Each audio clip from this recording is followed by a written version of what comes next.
Looks like draft is about to start.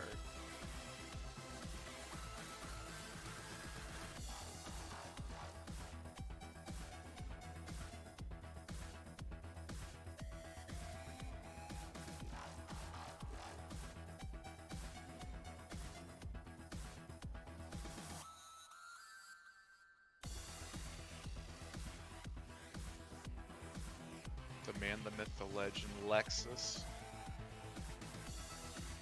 Coming in to help out the homies.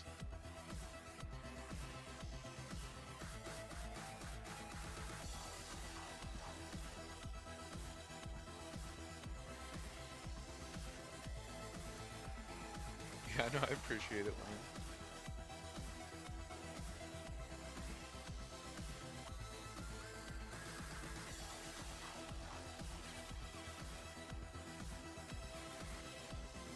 Hello? Hey. Hello, ladies and gentlemen. Welcome to my very quick eating stream. No, this is the LRS semifinals between Return of the Middlesticks and Regicide Knicks.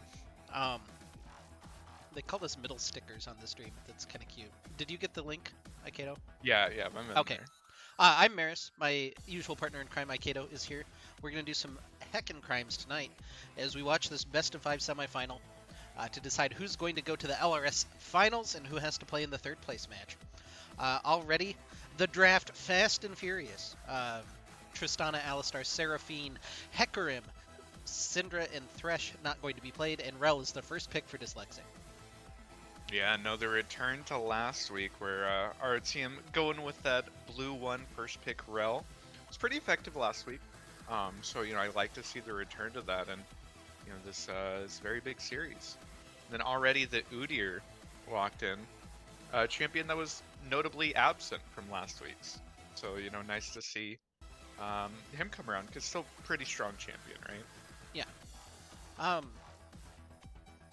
God, sorry, I've been trying to cram everything into the last couple of minutes, so I'm a little scatterbrained. Apologies as we start out here. But we'll catch up. We'll get there. We've got a long series ahead of us. We've got a recon picked for Pierce Blade on Regicide Nyx. Your roster update is that Karasuda is just not here. So Lexus is going to sub in the mid lane. Wing Nation's going to play bottom. And that's what we got for game number 1. So we're officially locked into that roster, and this is what we're drafting for now. So Wing Nation ADC, you're probably looking at like Caitlyn, Ezreal, something a little more traditional probably. I have no clue what Lexus plays mid. We're going to have some fun. Yeah, Lexus has sort of been a jack of all trades. He's jungled for this team. He's played top for this team. Before playing for Rotom, he was a mid laner. So, he's definitely a jack of all trades here. So we'll have to see what he opts to go with. But already the Nunu locked in, as well as the Xayah, which is kind of interesting. I think Xayah and Rel not necessarily on the same page in terms of how they want to play team fights, but I think it could work. Yeah, it takes away the Xayah Rakan pairing, and then also like it's really good into Udyr. Yeah, the man running straight at you does not have a lot of fun running straight into the feathers. Yeah. But the MF is going to be locked in. MF Rakan is kind of an interesting lane. It feels like it's a lot stronger, at least within the laning phase, than any Xayah lane is going to be. So, definitely something to keep an eye on, because Middlesticks had a lot more success last week when their bot lane was getting leads, was ahead, had a good matchup in lane. Though, with a different AD carry this time around, it's hard to see if they'll be able to translate similar success this time around, or even if it'll be a little bit different of a dynamic down there. Yeah, so Wukong taken away from Cardinals, Orianna from Grugs. So you kind of... Oh, they're very quick about this. Caston off the table as well. I guess that's targeted at Lexus, not really sure. Must be. Must be. But yeah, both teams have their soul laners up here. I think what'll be really interesting is seeing Regicide here if they opt to give their top laner or their mid laner counter pick. I think that might be a little bit telling going into, where they want to put their priority as this series goes on, which lane they really want to make sure gets a good lane matchup. Well, that and now adjusting to having a sub. You planned for Wing Nation in mid. You planned for car suited ADC. And all that gets a little thrown out the window now. So Yeah, you get some to leave the Callista ban at home. some quick adjustment and a Mordekaiser ban is going to be the answer. So one for each solo lane, not really telling about where they want their priority, but now Nyx has to blind a solo lane. Yep, we'll have to see which one they decide to throw to the Wolves and who they give the counter pick to. Potentially, they could flex something here, but Anivia, in fact, probably not a flex. I mean, you'd expect that to go mid lane. Yeah, and We'll see if it notably ends up getting being rid of the Kassadin feels like a really good opening for Anivia to be in. Definitely, I think it makes a lot of sense. I mean, now we're talking about hovers though. That's bad. This could not Well, be they've been Anivia. hovering it for 30 seconds. Okay, there we go. There's is- the lock-in. It is definitely Anivia then. So what is Lexus's answer for the Anivia? An interesting question to ponder. Also, now you have to blind pick Yeah. for Cardinals, which is a little unfortunate, but still some good options available. The Aatrox that was so powerful last week, you have Camille available, not banned, notably. Yeah, definitely a lot of options there. It can be a little bit scary just because with the Udyr versus Nunu matchup, Udyr's a little bit stronger in actual fights early on in the game. So, if you pick a top laner who has to fight early, that can be a little bit difficult if you get suckered into a 2v2. That could be hard. But Gnar seems like a reasonable blind pick. Yeah. Very strong champion. Not a ton of really hard counters. You think maybe Irelia, but outside of that, he's pretty safe. Oh, and then Akali. That is a pick. Yeah, Akali's gained popularity after a little buff again. They keep killing her, and then they give her just the tiniest buff, and then she's back all of a sudden. And I don't really want to see Ornn in this game, but from the side of Nyx, I don't think that Ornn into Gnar isn't a great matchup. And then also, I don't know. They do have a lot of AoE, they have a lot of team fight, but I don't know that it's necessarily even better than Return of the Middlesticks with the Nunu Rel. Yeah, I think that's definitely what they're aiming for, is the team fighting, is the consistency. Ornn is never a bad pick, per se, right? He's always going to be useful, even if he's a little bit behind. He's always going to be super tanky. I think that they're just looking for that consistency. They have the AoE, they have the big wombo potential here. Though potentially lacking a little bit on damage as the game goes on. You only have 2 damage threats. Everyone else is just kind of your tanky engage. So, if their carries fall behind a little bit, it can be a little bit harder as the game goes on to actually end up chunking through, the Nunu, the Gnar, the Rel. But otherwise, if they stay even, it feels like a composition that scales really well. Middlesticks, on the other hand, anytime you lock in a Akali, your team comp looks a little bit less consistent, right? You're relying more on snowballing, being able to pick up a couple solo kills maybe. It's very difficult, I think, to have as much of an impact within a team fight on a champion like Akali versus Anivia, right? Mm-hmm. Yeah. That said, we get to watch this draft again and then have a 3-minute period where we don't do anything. I'm going to shove food in my face, so feel free to talk to the people or not, whatever you want to do. But Oh boy. I am very hungry and this food smells fantastic. So I'm going to take my opportunity. I'm sorry. No, you're fine. You're fine. I'll just do my best to entertain Twitch chat. Oh, we have a bet going. Pog. This is straight up who will win. Not a lot, B-Ponch. Just following the Twitter drama. That's a thing, apparently.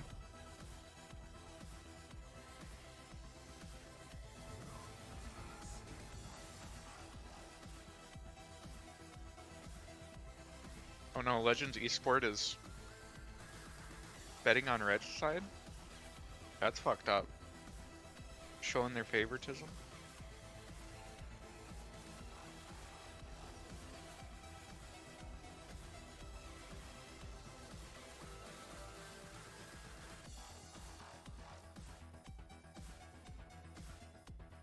Is this more entertaining than the Academy stream? I haven't watched much of the Academy stream, so I can't speak on that. But I hope that we bring something resembling entertainment here. You know, we're not exactly best analysts, right? So hopefully the entertainment card is what we can play.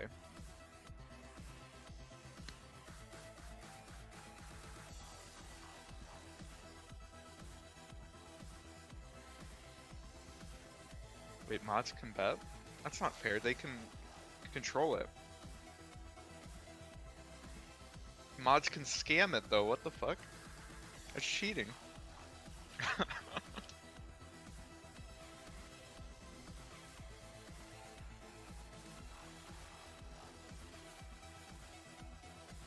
If you bet, you can't control the outcome. Can you bet on ones that you make and then like you just can't pay out? You can't be the one to pay out?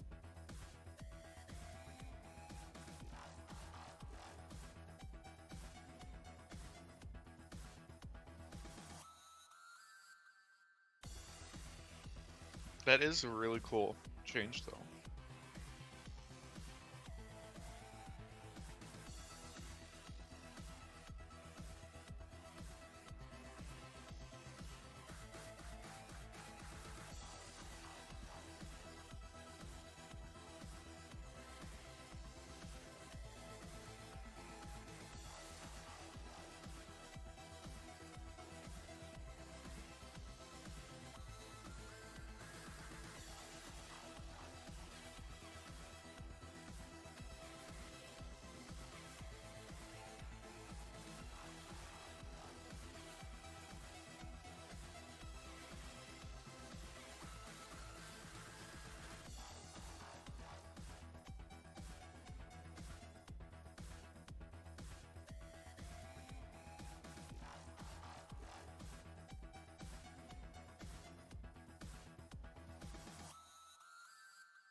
What is Maris having for dinner? I think he said Arby's.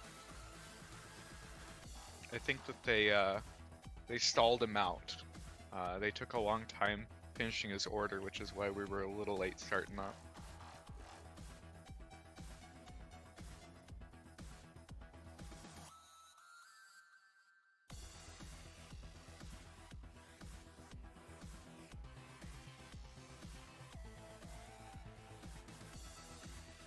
All right, I'm back in some semblance of readiness.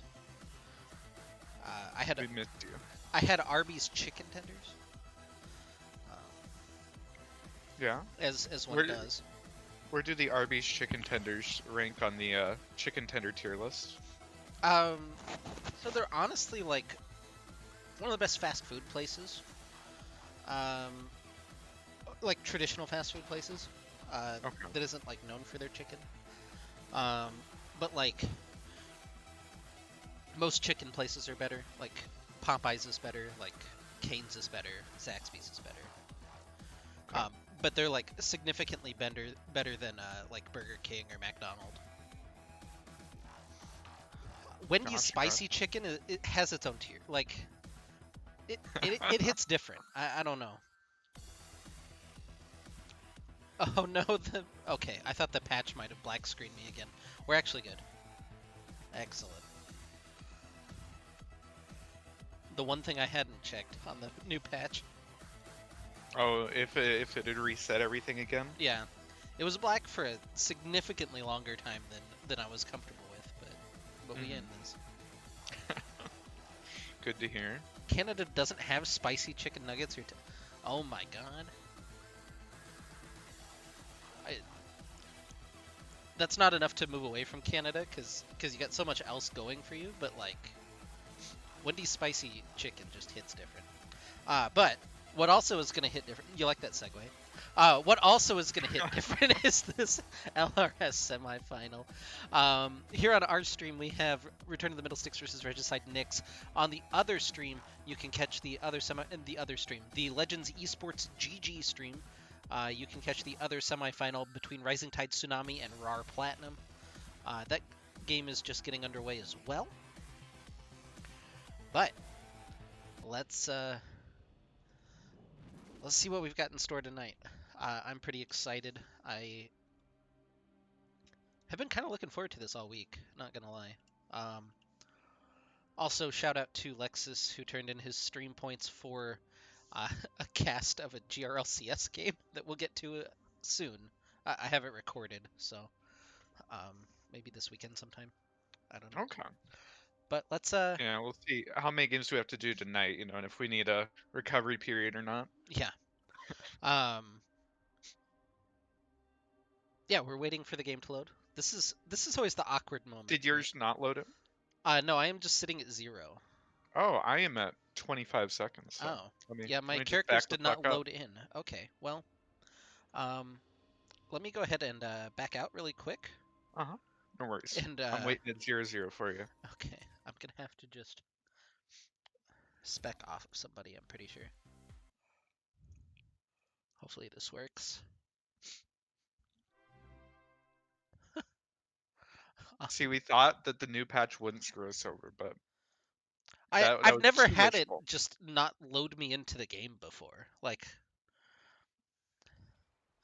okay, I'm at 1, 2, 3. I guess I could speed up to live. We'll go 2x until we hit live. Oh yeah? Yeah. Okay. So, welcome, ladies and gentlemen. We got the game fucking loaded. Let's go. Yeah, on the... You want to introduce the blue side, sorry. Sorry, my stuff is pausing.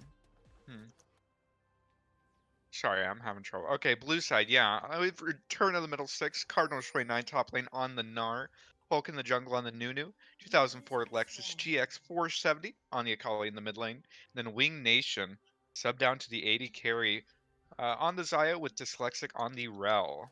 And on the top side of the rift, wearing the red health bars for game number 1 will be Regicide Knicks, the number 4 seed from their conference.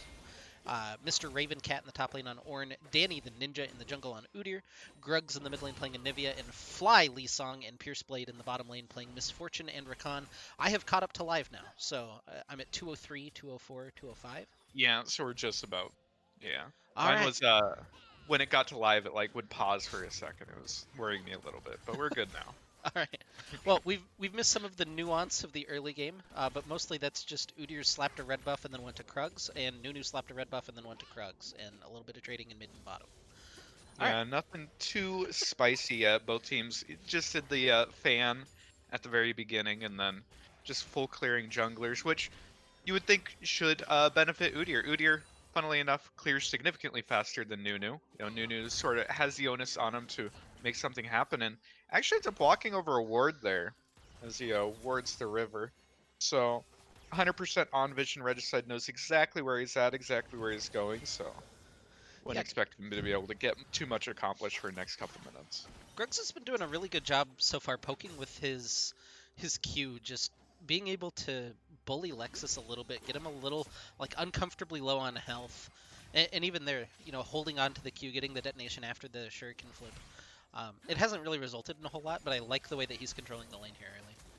Definitely a lot of poke coming down. He does have the health pot advantage for his troubles, and it feels like a matchup that probably should be Anivia favored, in that she can't really get pressured out by Akali pre-6, and any matchup where you're allowed to get to 6 for free as the Anivia feels pretty good, I think. Both of these teams come into the game, including like their postseason victories at 8-3 on series score.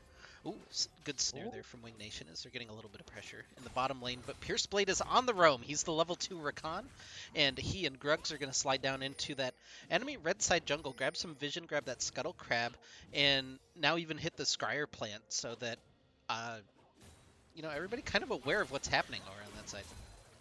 Yeah, it's kind of cool to see that early roam there from Pierceblade already joining up with the jungler, trying to make something happen. This time around, just getting some vision. Not a whole lot more to get other than that. But already, the aggressive looks, I think, can be really big as the series goes on. So you like to see the support and jungler getting together early. Yeah, Definitely. return of the Middlesticks, the number 3 seed uh, from their division, defeated It Do Not Matter 3-2 in their in their quarterfinal.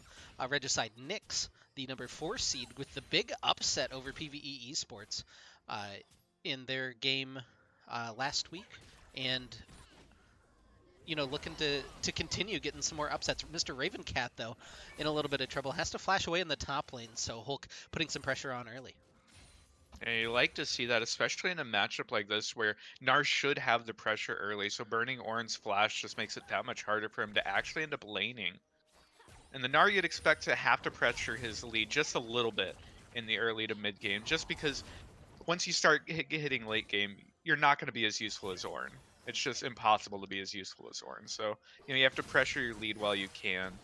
Any sort of early pressure is pretty good. Already a pretty significant CS lead there. And this mid Mhm. lane is getting really low. Lots of trading going on there. Yeah.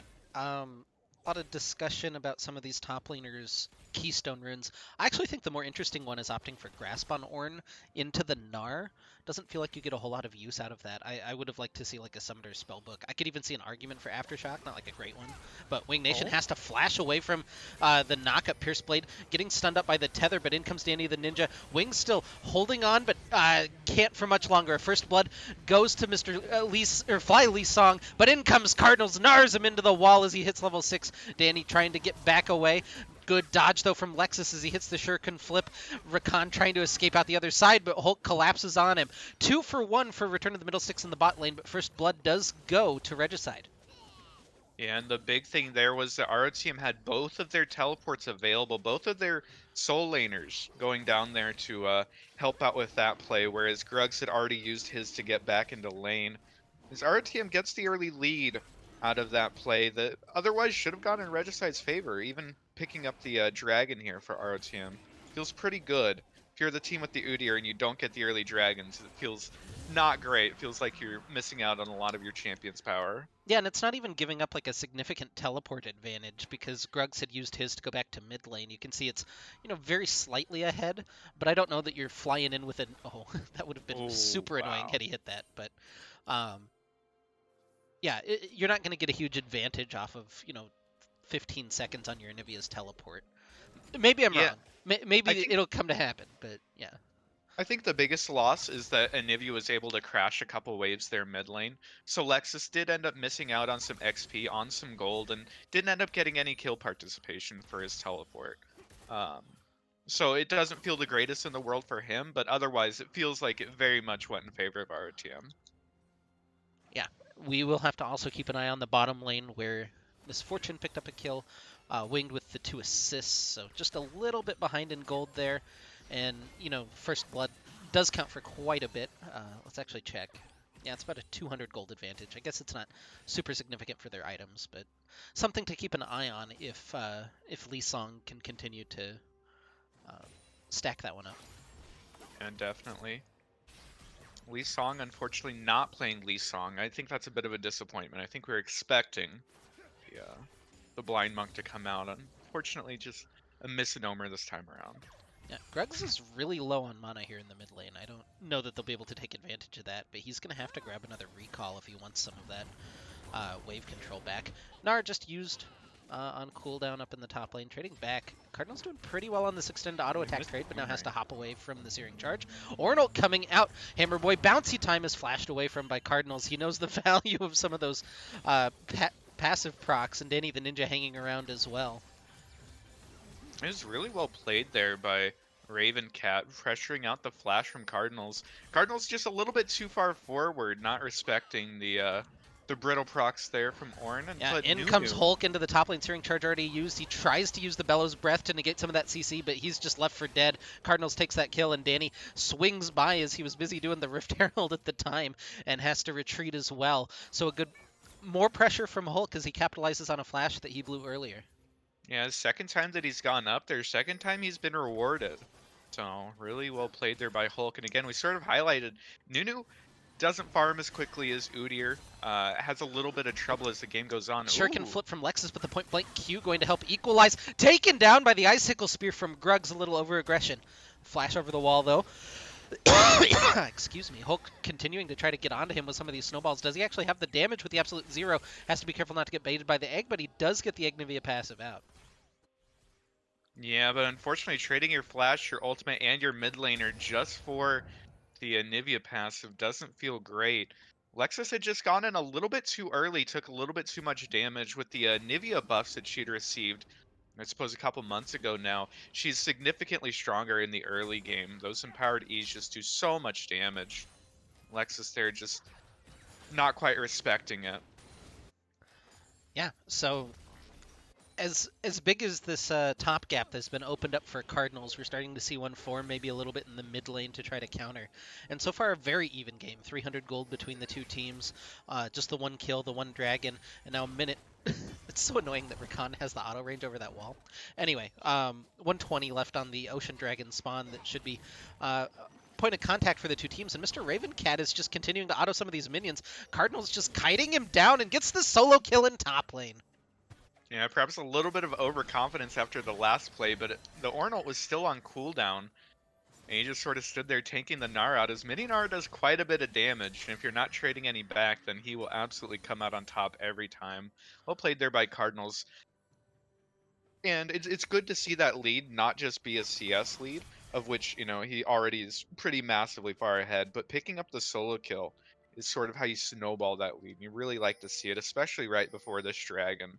Going to be able to recall, spend that money, and be significantly stronger than Ornn.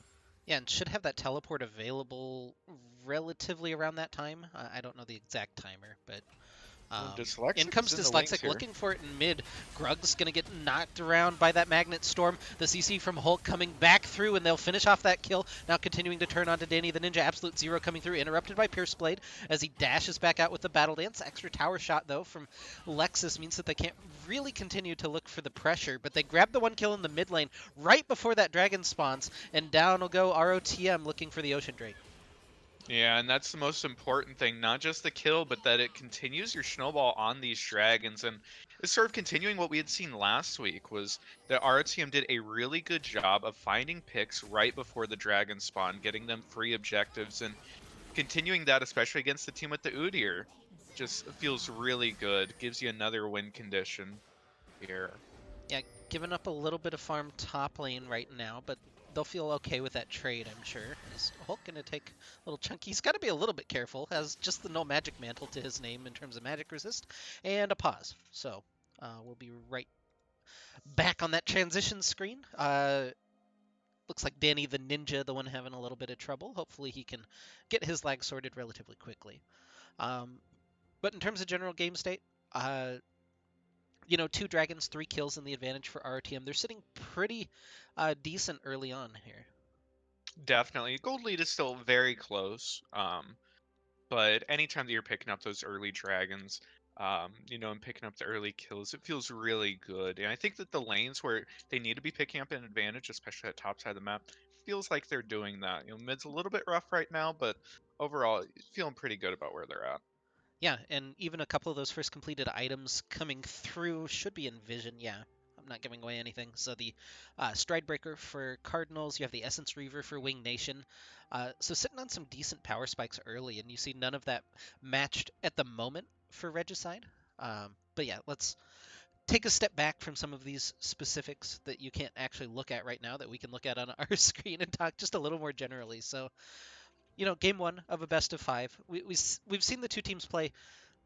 I don't want to say a little more tentatively because they're definitely just executing early game plans, but usually you'll see teams start to feel each other out a little bit more in game number one of a best of five, and then you'll see the aggression and the tiredness start to come through in the later games. Yeah, I think that we had seen last week that, we've talked a million times about how a best of five can be really tiring. It's a long series, especially if you start going to that game five. And last week, it felt like around game four, there was definitely a breakdown. It felt like the most solo queue game that we had seen in a while, Yeah. where, there's a lot less coordination, just a lot more, um, aggression in play. So it'll be interesting to see this time around if that is similar again, or if these teams have a little bit more endurance this time. Looks like the pause is resuming here. Yep. Um, I am kind of curious if they survived their best of fives last week. Both of them went the full 5 games. If that factors in, if now you're settled into a best of 5 a little bit more, you're not as nervous going into this first game. Yeah, you would hope so. I think once you have any amount of experience in it, it just gets a little bit easier after that. So Oh, you'd hope that that's sorry. the case here. Yeah, You're next fine. pause we'll do attendees tier list, but Cardinals is going to be a little bit caught. Gets the triple gnar, but none into the wall. Hulk is walking in from the wrong side. He's trying to heal, but just not enough. He gets shut down by Krugs, and yeah, it's a good roam off of the pause reset for Regicide, and it means that they'll be able to secure that Rift Herald for themselves. Man, it just felt like our team was completely split up there. Just uh, Cardinals very much alone. Hulk going in without a ton of backup right there behind him means that even though you are Nunu, you're still pretty squishy in the early game, especially since Nunus do take the phase rush now instead of aftershock. Means that if you get caught out, you don't last all that long. And see that on display there is Danny and Cardinal sort of just Oh staring at no, each other. Cardinals. Yeah, there's no way he's connected right then. Oh Uh, no. This is a little awkward, but he's getting aggressed on. He gets the flash away, so able to survive the gank somehow, despite all of his best efforts not to. It looks like, and yeah. they're gonna lose the top lane turret in the process. So, small gold lead now for Regicide off of the back of this little play near the Rift Herald. The small gold lead's actually over 1,000, especially with that first turret being taken and massively swinging what was a very winning lane here in top lane. Um, Um, you know, he's just tanking that up. I guess he does have Udyr in the back pocket. oh Wing no. walks forward right into stun range, and now he's back out. Runs stun, job done. Um, Yeah, and that just feels so bad that one little play there with Hulk getting killed at the Rift Herald leads into a pretty massive swing. The game was extremely close, and now a pretty significant lead already starting up for Regicide. They pick up the 2 turrets top lane, all those plates as well, and then even getting damage on this bot lane turret. It feels like our team just kind of fell apart here the last couple minutes. See if they're able to stabilize it, because right now it's looking a little bit scary. yeah, and it's hard because Oh, they're looking for Grugs here in the mid lane. Gets the knockup from Hulk. Lexus looking for the execute. The flash over the wall for the absolute zero turns him into an egg, and he'll be scrambled at the end by Lexus. So they find the pick, and now what can they get from that? Maybe a little bit of pressure mid, it looks like, is going to be their option. But a big oh. engage from Dyslexic looking for the snare, and Wing just can't quite follow up. The quickening charm pulls Dyslexic back in, and everybody will disengage, but a little bit better trade for ROTM. Yeah, though the bot lane of Regicide does Oh, have all of their in summoner comes spells Hulk. available. He's got the snowball looking for the dive underneath the tower, just not quite able to find that corner. And the bullet time pop, not for a whole lot of avail. Auto attacks from Wing just starting to chew through. Pops the Feather Storm, looking for the snare. Gets the snare back in, flashing away. The Tiger damage isn't quite enough to take him down, but now there's no damage to follow up for the rest of ROTM. Meanwhile, in the top lane, Cardinals autoing down Mr. Ravencat, forcing him back off of that wave. But Regicide going to take control of this bottom wave for the time being with the ADC so low. And our team just felt like they had committed a little bit too far underneath that turret, got caught a little bit with the bullet time as well as the make it range, just poking them down. And then even Wing Nation having to burn both of his summoners doesn't feel great, especially if you don't get much off of it.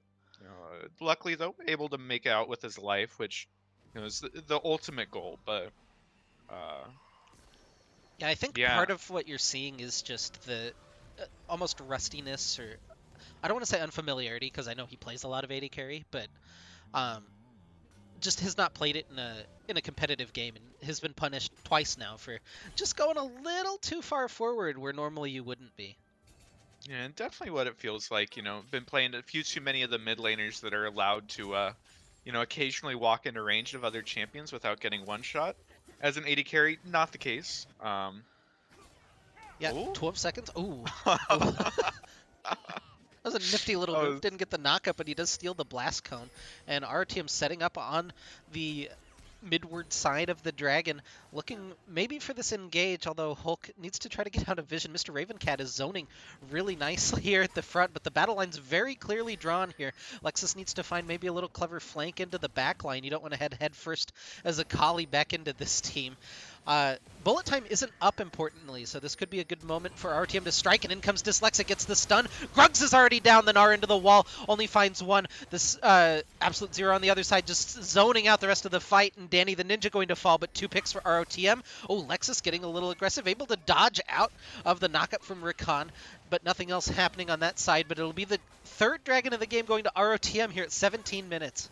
The engage was so insane. Dyslexic on this rail over and over and over is able to find these massive engages, and then Cardinals with a great play using the Stride Breaker in his ultimate to just be able to follow up perfectly on it means RTM wins the fight before it even starts, gets their 3rd dragon, and even this turret mid. The last couple minutes had looked a little bit scary for him, but now completely evening it up in the gold department. But still being up 3 dragons feels pretty good already on Soul Point. Pressuring it at 23 minutes is pretty good. Yeah, what we've seen from a lot of these LRS playoff games is there's just nothing between the two teams here at 18 minutes. Both teams have their punch, their counter punch, but it seems like one very rarely gets a significant lead here in the early stages of the game. And Cardinals just toggling through some reconnects, so we'll again hit a little pause. Yeah, honestly, I think that Dang Dude made the definitive Tendies 2-tier list, so I don't think that there's anything else we can really capitalize on there. S Oh, tier, did he? yeah, S tier Pugs Before Drugs, B tier Tendies 2, and F tier Irelia hentai. That's Yeah. that's just not arguable, honestly. God, he has another account, doesn't he? What's his other one? I don't know. Looks like the game started back Yeah, up. we're back in. Oh, I'm dropping some FPS really quick. There we go. I'm still dropping them. That's unlucky. I want them back. There we go. Okay. Can we fix it? Yeah, for some reason I don't know. It just happened off of one of the more recent leak patches. Oh, Cardinals might not give me time to complain about my PC issues. But when I alt tab and then come back into League, sometimes it just caps itself at 60 FPS, and then I have to figure out what other tab it thinks is active so that it'll uncap. That's really strange. Yeah, I don't know why or how it does it, but yeah, I have to usually cycle through the rest of my tabs and then it'll be okay. Do you play windowless or? Yeah, you've got to do borderless for this stream. Or borderless, rather. Jesus. You either have to do windowed or borderless, and borderless is not AIDS, so. Yeah. I can't imagine playing a game in border mode. Anyway, regardless, the Rift Herald's set up for Regicide. Lexus is split to the bottom side of the map. He's the only member of either side that's not here currently. Looking for this Rift Herald. Oh, they're just trying to delay. Shelly is dead, but didn't drop the eye, so that was a lot of time investment from 9 people. It didn't amount to much of anything, but they're going to use the Ornhorn, trying to lock down Wing Nation, pops the Feather Storm in response. Not able to get the snare, though, and the flash in. Run, stun, job done. Well, not quite done, because Winged is still able to run away, but now he'll get knocked up and eventually finished off by Danny the Ninja, so they do pull the trigger and find the 80 carry from Rodham lacking a little bit in the mid lane. Still continuing to turn on to Hulk here in mid as they shove in. Pierceblade hanging out over the wall. He could have a big engage opportunity with that quickening. He's able to find it. Hulk just going to walk in and spot them doing his red buff and be forced back out as he's got no real backup in his back pocket. He and Dyslexic probably not going to kill a whole lot of people.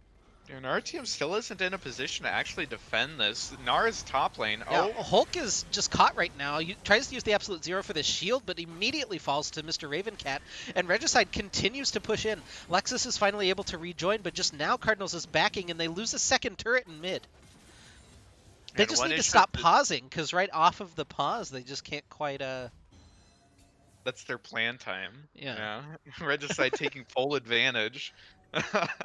But no, it feels like this team comp from ROTM doesn't have a whole lot of ranged wave clear. So when one of them does die, especially Zaya, who is their only ranged wave clear, it feels like Regicide is just able to take full advantage of it, just lining up at a turret and really shoving it down there. You know, you saw what happened when the melee members of RTM tried to contest it. Just eating a Nivea wall into a stun and you're very much dead. Yeah, Nivea is just a champion that always challenges your positioning. You have to be very specific, or a good Nivea player can just dissect your team and really split you apart. Definitely. I That haven't said, actually seen the skin in game. It's actually really neat. I like it quite a bit. I also have not. Um, but we're Sorry. coming up on the dragon spawn here in about 40 seconds. Gold still extremely even here. And this is the soul point. Unfortunately for ROTM, all this investment and it's only for a cloud soul. But still pretty good, and it pressures that early elder. Looks like they're the first ones here. They have the positioning, and Misfortune actually. Oh, it wasn't Misfortune. It was her Khan that recalled there. He should be back in time, but Yeah, they're trying to Akali's set up top for a lane. pick. Yeah, Akali has teleport to join if she wants to. Hulk is just shoving up mid lane as Nunu. Cardinal's going to get a little bit caught, a little bit chunked for his trouble as he walks into a Nivea and MF, and Winged throws a couple of feathers into Pierce Blade, and not going to find a whole lot. Cardinals is mega right now, but Oh, another pause right before the fight is about to break out. All right, so I don't want to talk about a whole lot of specifics on the stream right now, obviously. Um,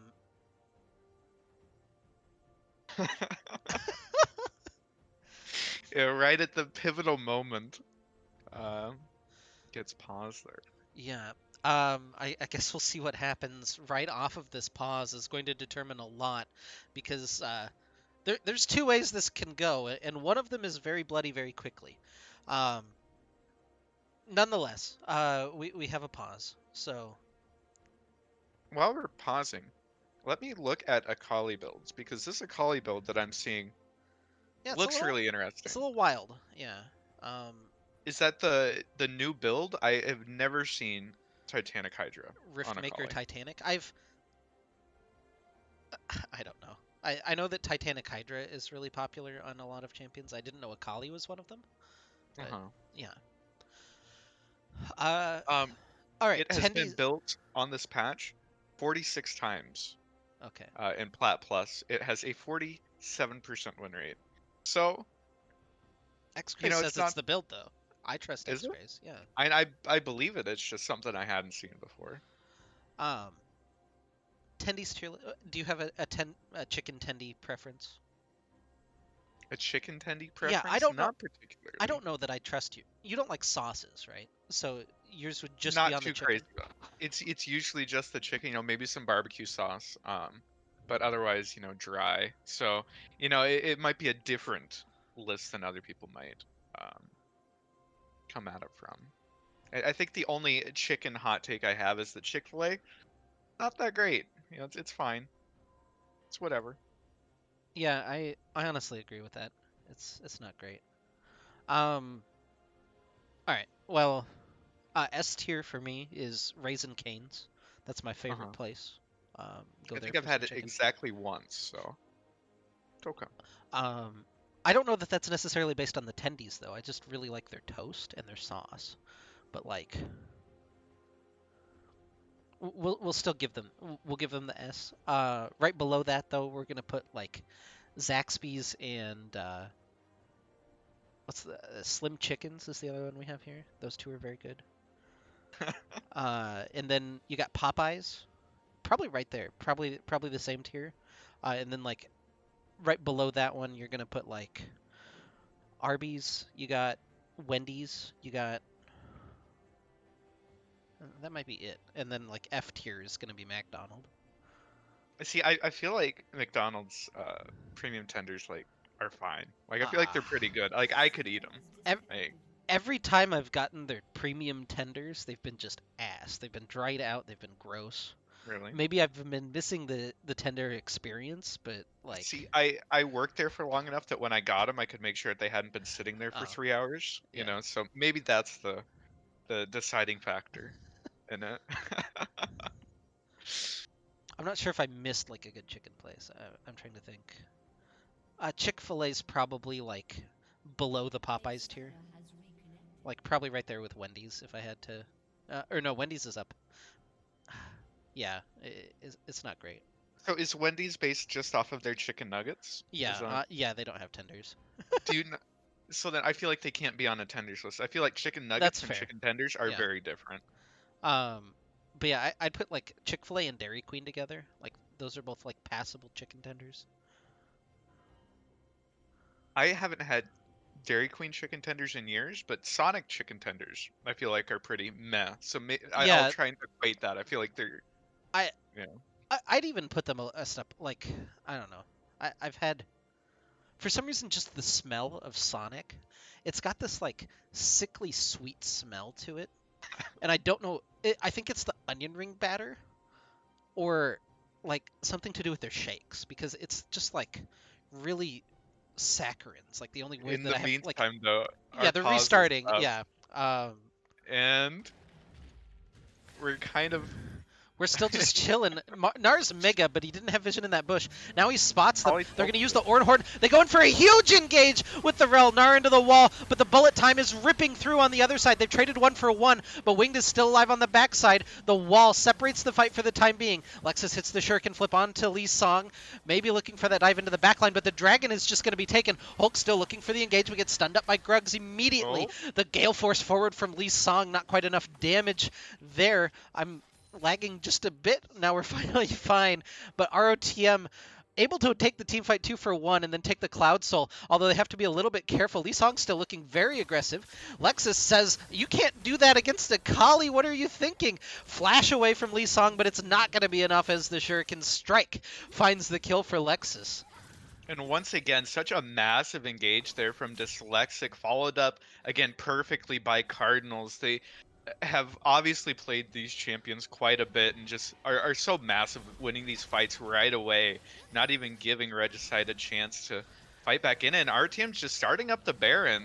Yeah, Lexus over the wall, starting to scout and see what's on the other side. He's going to find Danny the Ninja, who's here. There's still 8,000 health left on this Baron, so Lexus would have to buy quite a bit of time. The teleport coming in from Gruggs. Lee Song not to respawn for another couple of seconds, so he will not be here. The Nar kind of whiffs on the side, but he does get the wall up. Dyslexic trying to stun up on the other side. Hulk has secured the Baron on the front side of the fight. Dyslexic's going to be left for dead. They have to get the rest of the team out. The support for a Baron is a worthwhile trade, honestly. And well done by Dyslexic to buy the time and kind of hold the line on the front there. Yeah, it looked a little bit weird with Dyslexic and Cardinals both being the ones to stall and just try and keep Regicide from actually getting into the pit. But either way, ROTM able to take advantage of Lee Song stepping up a little bit too far and then just trade their support for a Baron. Baron always feels good.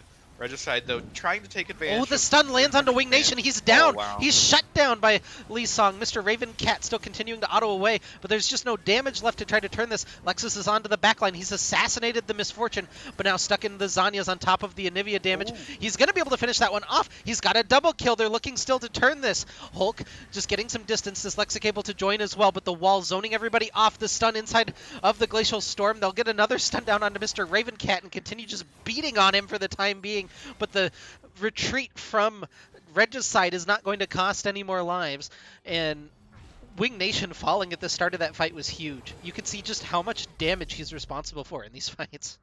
Yeah, that's exactly what you want to see if you're Regicide. Getting the pick immediately, making sure that Zide's just not allowed to contribute to the fight. It was a really good engage, but a really well played team fight afterwards by Lexus means that our team's able to trade favorably and only trade that outer turret for their for the Baron. So they still have pressure, they still have tempo here, they still have that purple buff.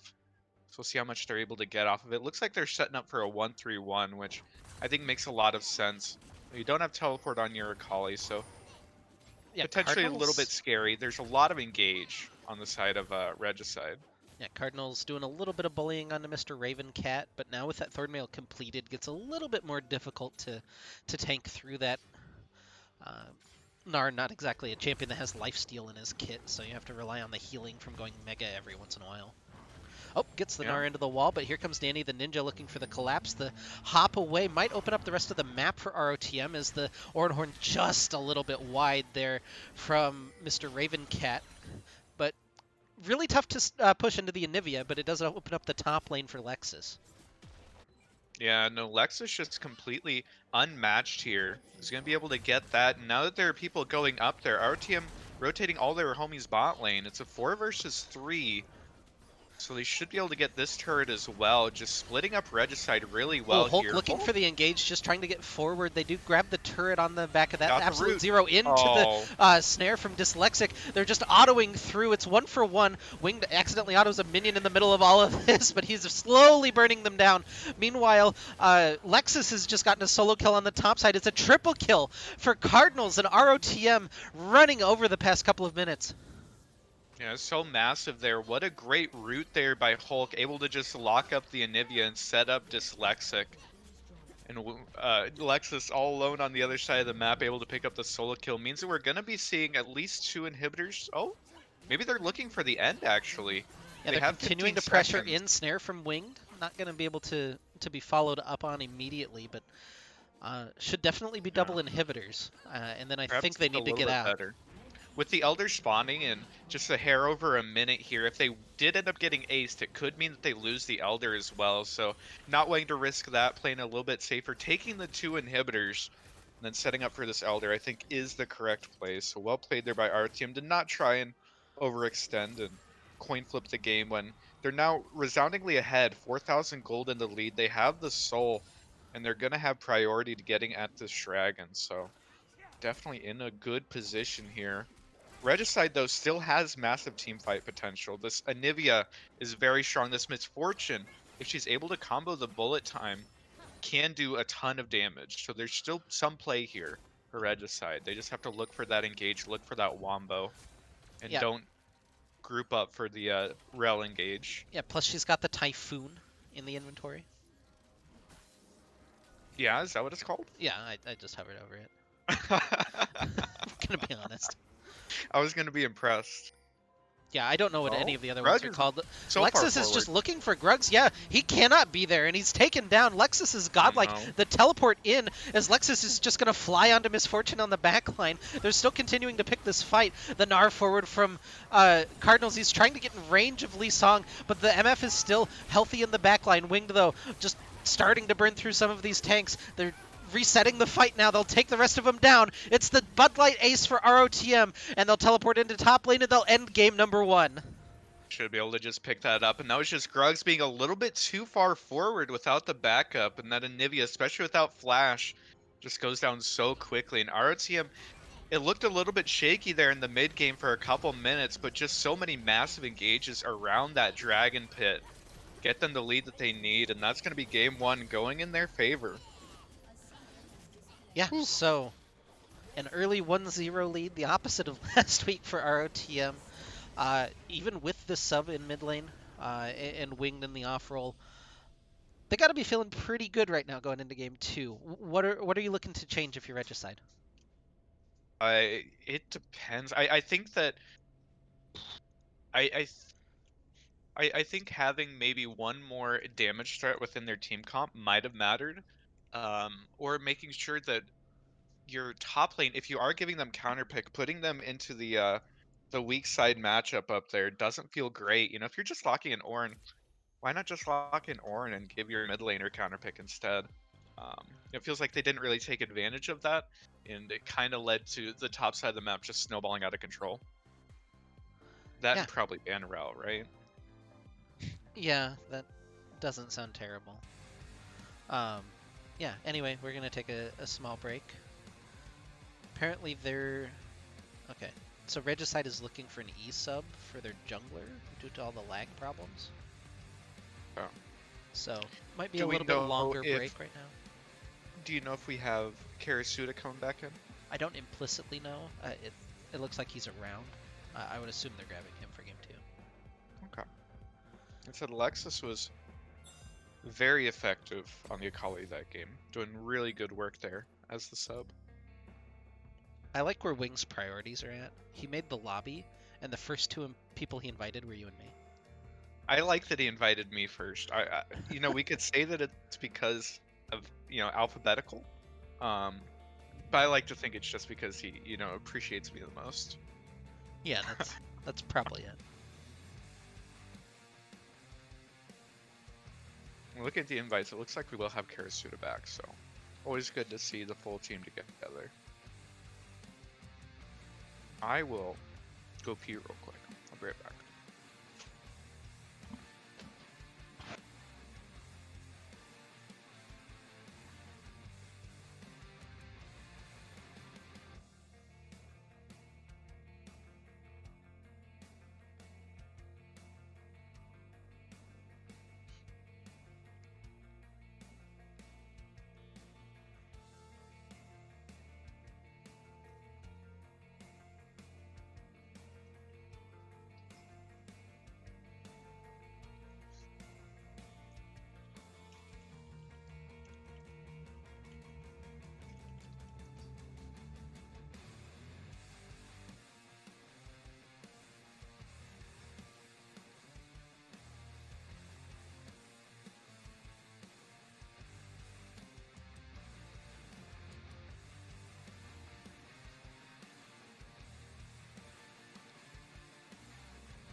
Hello, all assembled.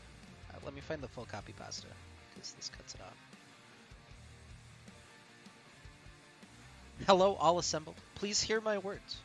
Return of the Middlesticks will soon proceed to descend from their resting location atop a pole, emerge from the field from which corn is harvested, and emit a sound resembling a caw upon your defeat. Have you fine ladies and gentlemen ever been privy to the sensation of a strong and pervasive sucking? Well, prepare yourselves, because that is what you will soon receive from the players of ROTM. I am very well versed in this subject, as my username is Liposuction Lane. Following this event, during which your bodily fluids are entirely flushed from your system, our Fiddlesticks ultimate, namely Crowstorm, will descend and consume the bodies you once inhabited. Caw caw caw. Hashtag ROTM fighting. When it's broken down like that, it feels a lot dirtier. I'm gonna be honest.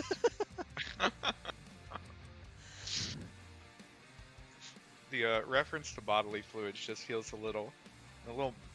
It's a lot, you know. I mean, the original is drained your life juice. Like I don't know what Uh-huh. more you want. I see. I feel like that I can be like, oh, it's a Fiddlesticks reference. But if you just told me that you're sucking up my bodily fluids, oh, I don't know. It's a little. Maybe it's just me. It's Yeah, probably.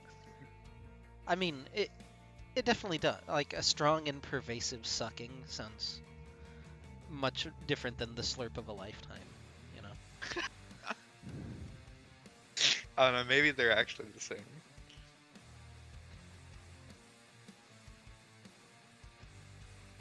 All right, so there's definitely going to be some new players in this lobby. So this is a thing that's happening, I guess. Yeah, seeing TM69 is that an So, actual TM or uh, in Pokemon? TM69, I don't know the answer to that question, but I do know that he's the same player as Flyly Song, I believe.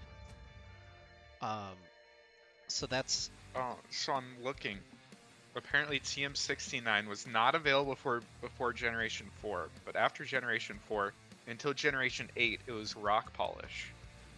Which, oh that feels like a triple entendre. yeah, for Um, sure. and then in Generation 8, it became Psycho Cut, which I don't know how that happened. But...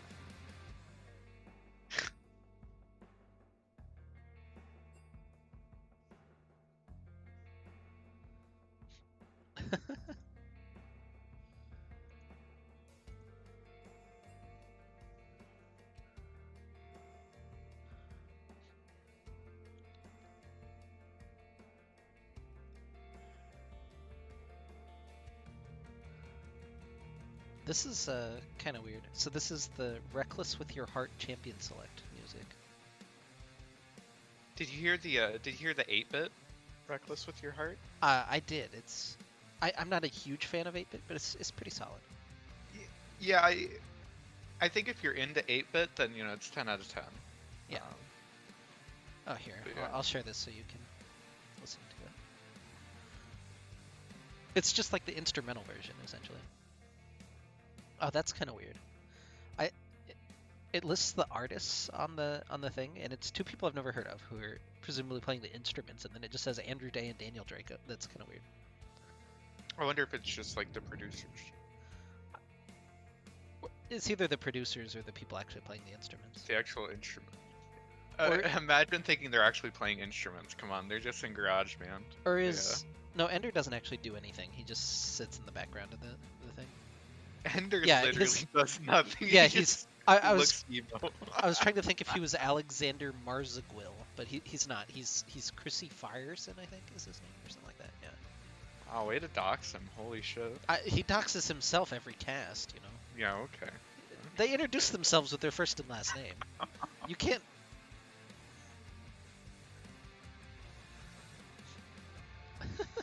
So I can think Daniel Dracos. Does he have like a real last name, or is his last name Dracos? No, his last name's Dracos. Yeah. Oh.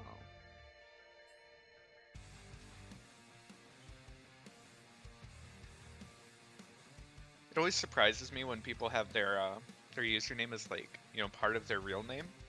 I'm always like, oh, okay, I guess that makes sense. All right.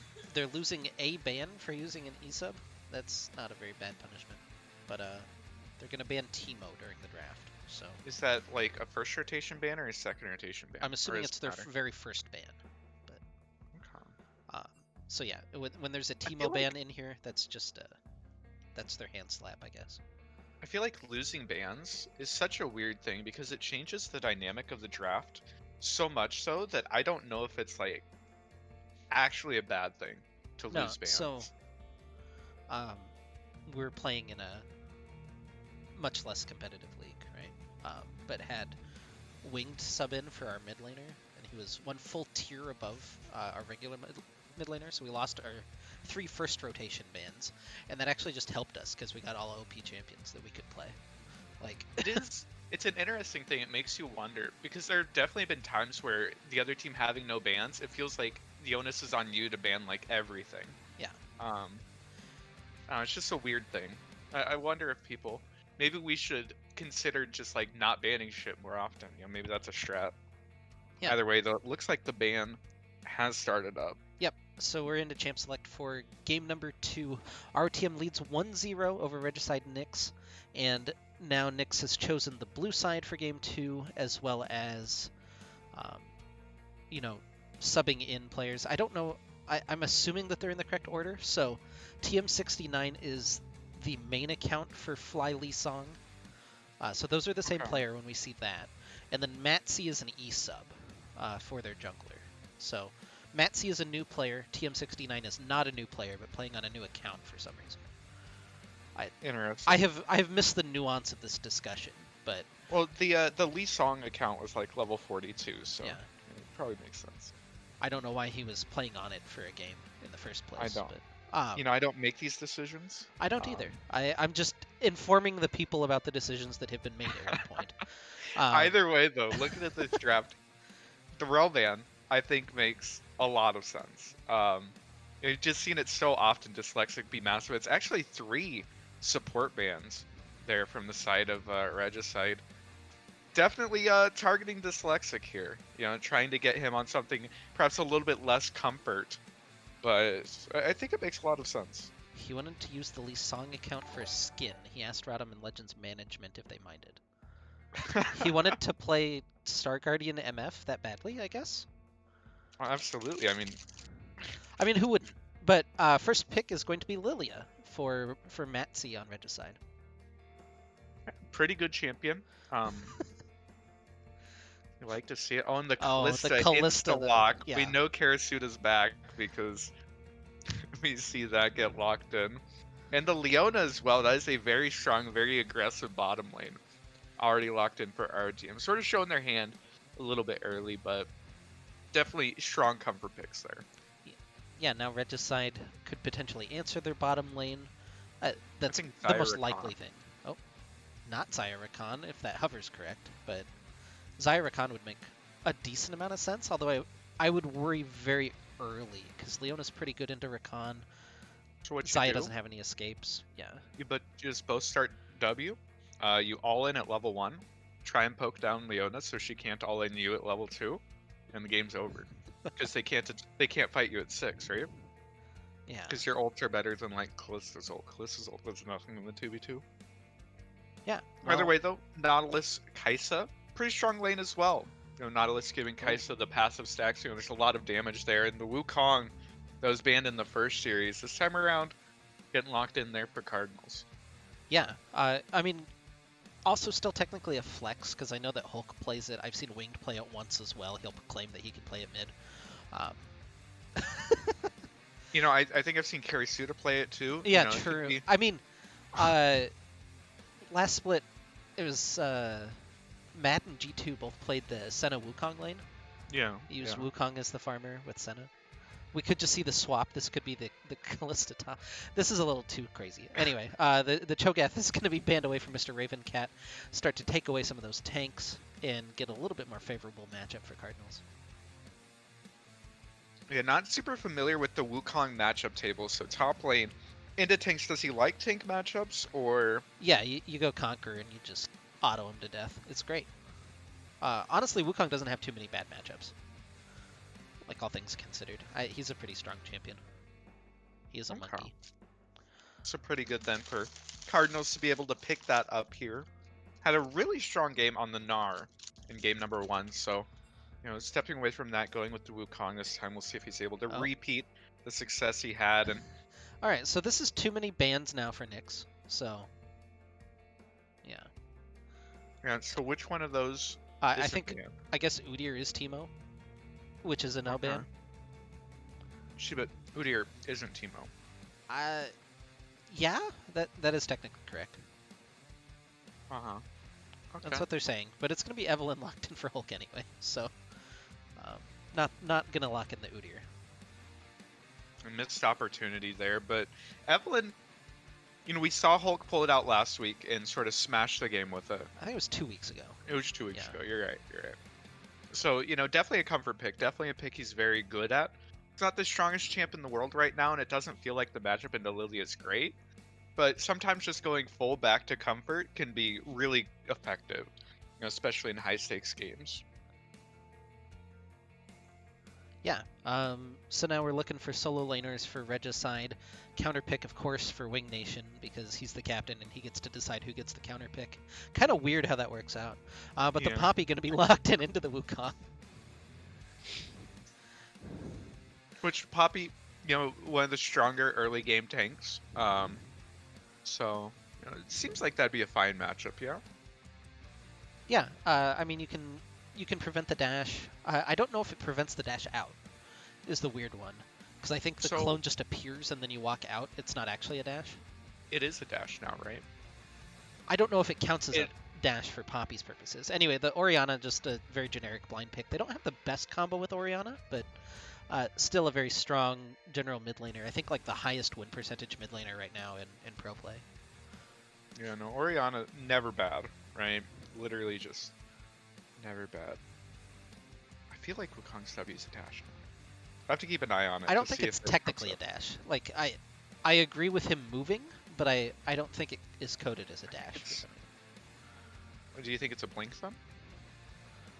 I don't know. I'm looking up the wiki, so keep we're getting the wiki out. All right. Vel'Koz is the counter pick for Wing Nation. Surprising. I've never seen him play that champion before. Okay, so according to the wiki, active Wukong dashes in the targeted direction. Oh. So it should get blocked by the Poppy W. Well, that makes that matchup a lot worse then. That's rough. Yeah, that'll be interesting. Usually Wukong is pretty safe because at any point he can just walk away invisibly. But Poppy stopping with the W could be pretty massive. Yeah, he'll still go invisible, notably, but But yeah, the Evelyn dash in with the E as well can get blocked. That's kind of a nasty pick, honestly, to pull out. A lot of good stuff being stopped. The Leona dash as well. I don't Yeah, think Eve R is canceled. That one's just a blink, I'm pretty sure. Evelyn R is Yeah. absolutely not canceled. That is definitely a blink. But you know, we could talk about like how Callista feels really bad when Poppy's on her face because you can't move between your autos. You just have to stand there. Um, you know, there's a lot of things to stop here. I think the Poppy makes a lot of sense. You know, has a lot of potential. Power that said, Middlesticks. If you were to ask me to pick just comfort champions across the board, I think the only one who isn't on, you know, like their number one comfort champion is Dyslexic, and that's because he ate 3 first-round bans. Yeah, So and even then, opting for Leona is not like a long it's not like shot. it's Yeah. that far down on the tier list for him. You know, it's still definitely a champion he has quite a bit of experience on and, you know, has showed up on before. So it feels like Middlesticks got pretty much everything that they wanted. That said, the side of Regicide, their team comp's looking pretty good too. There's a lot of consistency, a lot of damage. I think both of these team comps are pretty good. Feels like RTM maybe has the onus on them to make something happen in the earlier game. You know, they have the really aggressive bottom lane. They have the Evelyn. And they have these champions that kind of have to pick up a lead in the early game. Whereas Regicide, it feels like the longer this game goes on, they have a bit stronger, more consistent of a team composition, maybe. Yeah. Um, the pull up now is going to be Hulk kills over under 7.5. As we journey back in memory lane, I actually set it at 9.5, I'm pretty sure, and he finished at 9. So, Ooh. in their first playoff match. So keep an eye on that one as we go along, and I need to find that full copy pasta probably. I think Oh, he oh pasted he. it right Oh below. God, it's 3 messages long. I hate to break it to you, but no one this year has a chance against ROTM. They're easily the best team in the world this year, and it's easy to see why. You have Liposuction Lane, the tank god, ready to reclaim his title, and there's nothing that will stand in his way. Aikato, the legendary jungle, who knows the ins and outs of every single part of the game. Ask him how much damage Krugs will do to a Nivea jungle at level 2 with just the starting item. He knows. Ask him where Wildy will be at 20:43 into the game when it's only 10 minutes 12. He can give you an area accurate to within 500 units. You have X-Craze, easily one of the best mids in NA, who's going to dominate the inferior Chinese, European, and Korean mids with his skill. You have Karasuda, the young upstart, so called because he can play Callista while he takes his shit on the enemy bot lane. Backed up by Black Salt, a champion who is so accurate with his Nautilus hooks, Riot had to program in a random number generator just to make sure he misses at least 20% of them to keep it fair to the enemy. Anyone who thinks EU, China, Korea, or any other team has a chance this year is just straight up wrong. What is that originally from? What team is that originally about? C9, I'm pretty sure, because it's the DDoS for Jensen. Or, no, Oh, Liquid. Liquid. Yeah, yeah. that's funny. That Uh, is. yeah. We have 2 minutes left. You talked a lot about the early game. I don't know exactly what question I want to ask. Do you see a world where they can out team fight uh, Regicide, or is it just a timer that's going to be on this game? I think it really comes down to how far ahead Evelyn gets, and if the bot lane of RTM is able to pressure like they really want to. You know, with their picks are not great if they're just stuck farming underneath their tower. Um, so I think a lot of it just comes down to tempo and how much of a lead they're able to get early. I think if we're going into like third dragon fight and both teams are even, you know, and Evelyn's not, you know, 2 or 3 kills up, it feels like Regicide has a really good shot of just out team fighting. It feels like it should go in their favor. That said, we've seen Wing Nation's Vel'Koz work some magic, right? He's able to pick up a lead so often and so consistently, and then just tear apart team fights. So it's hard to say. I think there's a lot of play on both sides here. Yeah. How do you think? So if you just lost game 1 and now you're forced to have a substitute player come in, does that reset your mental a little bit, or do you think that is just another factor that's tilting, or does it just kind of depend on the team? I think it really depends on the team, but it definitely can be resetting. You know, if you lose your jungler because he was DCing a lot, uh, there's the opportunity to just sort of be like, okay, well, game one was just bad luck. It was his fault because he was lagging. You know, we can just reset. We have a new player here in game two. We're back on Comfort Champions. We're playing a pretty simple composition here.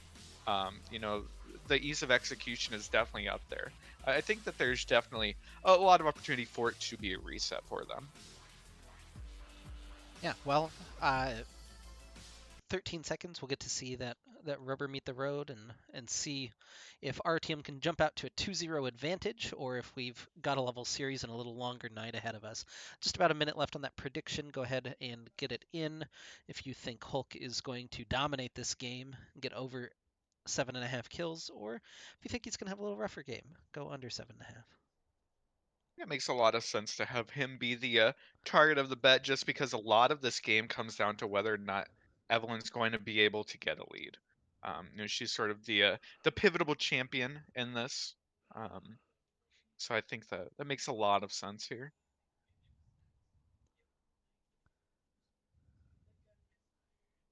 As we're loading in, do you think it'll get stuck on 92 like it always does? Well, it I'm looks at like it didn't. 94 already, so Oh no. my god. Right as I was mentioning it, I was like, no, fuck you. It did get stuck at 94. Yeah, Uh, that is true. What is Pierce Blade's icon? Is that like a Battle Academia thing? um, I do not know. It kind of looks like there's a really bad card in Legends of Runeterra that lets you like plunder if you deal any damage like during the turn it's cast. And the icon kind of looks like that card. That's what I'm seeing. All right, Otherwise, I don't know what it actually is. so it's a bad LOR card. Yeah, yeah.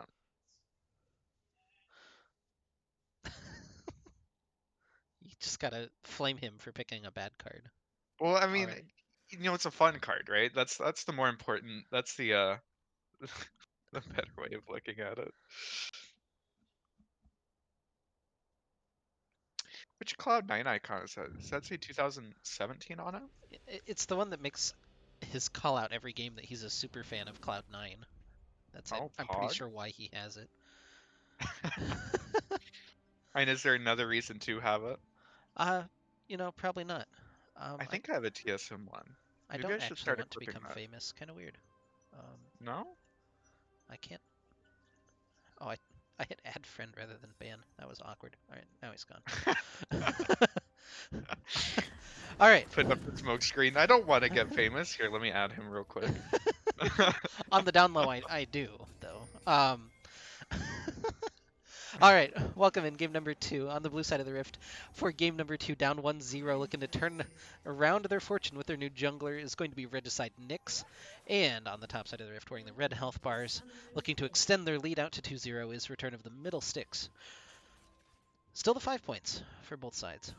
Which I think is a little bit interesting here. It feels like Regicide has a team composition that's significantly stronger at level 1. Evelyn notoriously doesn't do a whole lot at level 1, right? It feels like there might have been opportunity to try and be able to cheese something, get a little bit of an advantage. But nope, just looking to play it standard, play it safe. Which, you can never fault someone for that, I don't think. Yeah, Cardinals is maybe looking to intercept somebody in this bush. I don't know who somebody would be other than Mr. Ravencat, but positioned aggressively in the side bush in the top lane. Other than that, nobody even crossing the river to get a ward down this game. So very blind jungle start, which probably favors Matsy as he'll be able to farm out a little bit faster.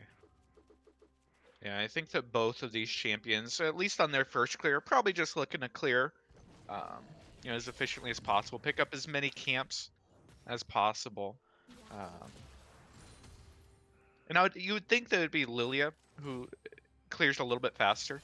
Um, that said, Evelyn sort of, taking time bomb, right? Like the moment that you hit level 6, you're just so much stronger than a lot of other champions. You have the execute, you have the invisibility. It's just very difficult to play against. And already level 1 there. Yeah, Good poke coming out.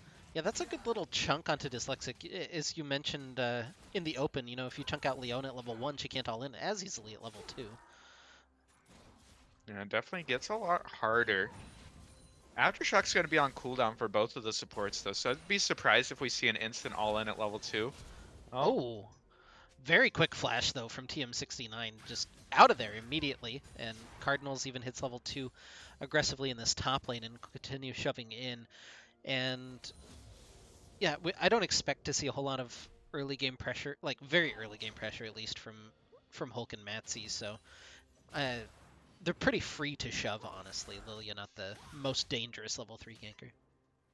yeah, though when she does have setup, she does a fair bit of damage, and it's very hard to run away from. That's sort of her calling card, is that she runs very fast, and you can't run away from her, so definitely an option to look if RTM continues to be aggressive down here, but they're crashing this wave. They're going to be getting a ward in the Tri-Brush, so Oh, feel pretty Matsy's good, and really Nazi. low.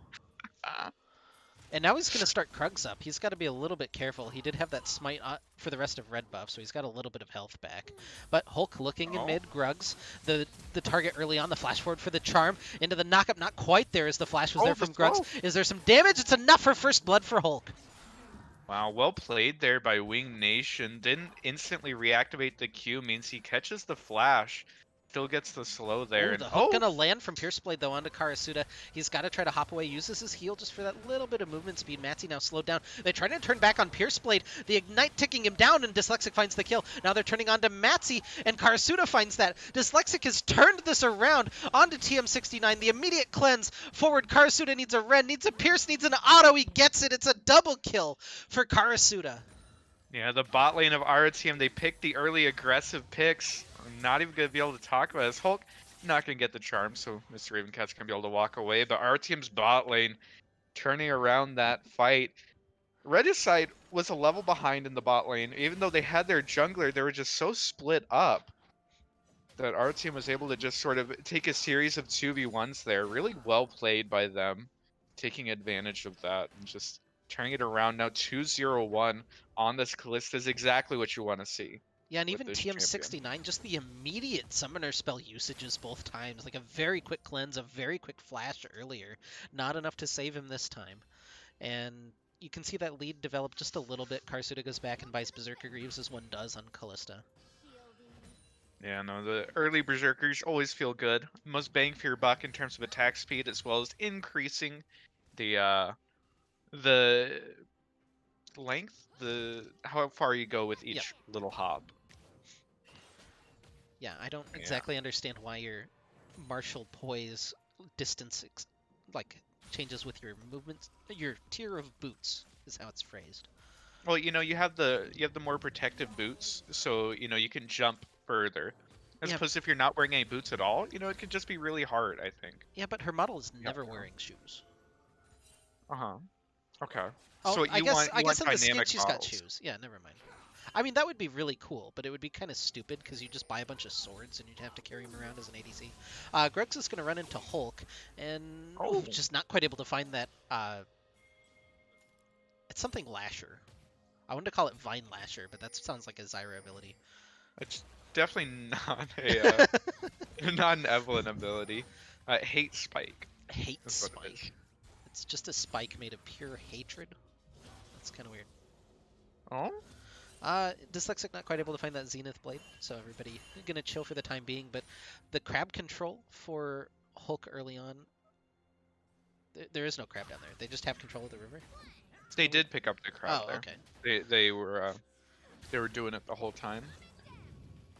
I missed out. Level 6 is up in top lane though, so you've got the Cyclone, you've got the Keeper's Verdict available. So some power up in this top lane if we did see some junglers head up there. Matsy just continuing to farm out for the time being. Almost level 6 on the Lilia. That's when we're going to start seeing the game get a little bit wild, I think. Yeah, both of these junglers at level 6 do get quite a few, well, I suppose one new tool, but both of their tools are very effective um, for increasing their ability to gank, so definitely something to keep an eye out for. As the bot lane of RTM still just pushed so far up, they have so much vision protecting them, though. That's what you really like to see, is just a pure line of vision there, so that even if Lilia wanted to gank them, she wouldn't be able to. There's just so much control around there, and they're actually looking for the roam mid. Orianna doesn't have flash. Yeah, Dyslexic is Gruggs just walking up. just What the walks up fuck? and stuns him. Gets the Ignite down. Karasuda continuing to hop through, and the Lifeform Disintegration Ray means that it's enough damage. Karasuda 3-0-1 already on the Callista. Really nice roam there by the bot lane of ROTM, and Dyslexic just slowly walked up and down smash there, and was able to pick up the kill, as well as that dragon, which, as a team with the Evelyn, picking up an early dragon, not normally what you see, but able to transition just the pressure that this bot lane has had for ROTM Oh, into an Dyslexic's early still looking objective. for it. He's got the early Oh, mobility boots. The that hook was, kind of knocked him away. That was kind of a weird little interaction, but Pierceplate's going to be able to walk out regardless. yeah, it's very weird looking, but it's just a trade of aftershocks there for the supports, and Hulk is invisible. Orianna almost has flash up, maybe 10 seconds away, so Oh, you're not quite able there's to a find that window slow, but here. he's going to Oh pull the no. trigger on the shockwave. Now Hulk just layering through. The knockup lands. Is that going to be enough damage? It is with the ultimate for Hulk. He's got 2 kills early on, and the bowling ball not quite going to find home onto Wing Nation and knock him down. And Flash literally just came up for Orianna. ROTM, whether knowingly or not, taking perfect advantage of that little window there where Orianna didn't quite have Flash up. And Oh, oh, that hook looked like it hit Karasuda, but it actually pulls in Dyslexic. Now Matsy gets charmed up as he wandered a little bit too close to the river, and Hulk's on a killing spree. no mid Oh, and laner now the means you're Solar not Flare allowed going to to land jungle. onto Pierce Blade. They get the double Oh, knockup with the Fate's Call, turning onto TM69. He uses the Cleanse, turning it back around with some of those Void Missiles. The turret shot onto Dyslexic, doing a little bit of damage, but Karasuda doesn't quite have enough to turn it around just yet. As now the top laners re-exchange pleasantries. Cardinals is in a little bit of trouble, but now he's got the Dash Out Keeper's Verdict used by Mr. Ravencat, but Hulk coming in, trying to turn this one back around. He flashes forward for the charm. The dash away from Cardinals gets a little bit of healing, and Hulk finishes him off as well. 4-0-0 on the Evelyn, 3-0-1 on the Callista, and the early game champions are doing early game things for Return of the Middlesticks. absolutely. Getting the leads exactly where they need to. I like seeing in that little interaction. Cardinals did end up holding his W. He knew the interaction between that and the steadfast presence Yeah. of Poppy, making sure not to get grounded there. Really well played. As RTM is getting everything that they want. Oh my Oh. god, Orianna just got the flashback and already has to burn it. So much respect there Oh, showed. even using the Oh, Lifeform Disintegration Ray, he didn't actually hit the so Q, much so it's damage. not enough damage. The Q coming through, not enough distance on the Plasma Fission for Winged, but he'll be pretty happy with the trade that he got. Definitely. Just this Vel'Koz is fully online, and Oh, looking at the inventories. Dyslexic. He's looking for it, but now he's going to get a little bit trapped by Pierce Blade. Doesn't have Think anybody they'll in his just back walk away. pocket. Yeah. But look at Orianna's inventory. She already has the Sork shoes, and against the double AP mid and jungle, I would have really liked to see Merc Treads come out, especially since you are so far behind. Rushing the Sorks doesn't feel great. It doesn't feel like it's going to be that impactful. Hex Flash for a Pierce Blade. They even invested the Shockwave, and Winged just walked out of the range of the Shockwave. Now in the bottom lane, we're looking for a dive. The top lane, we're looking for a gank as well. Karasuda's on a rampage, but now he's asleep. Gets bonked and whopped by Matsy, but in comes Nautilus, maybe looking for the turn onto Dyslexic.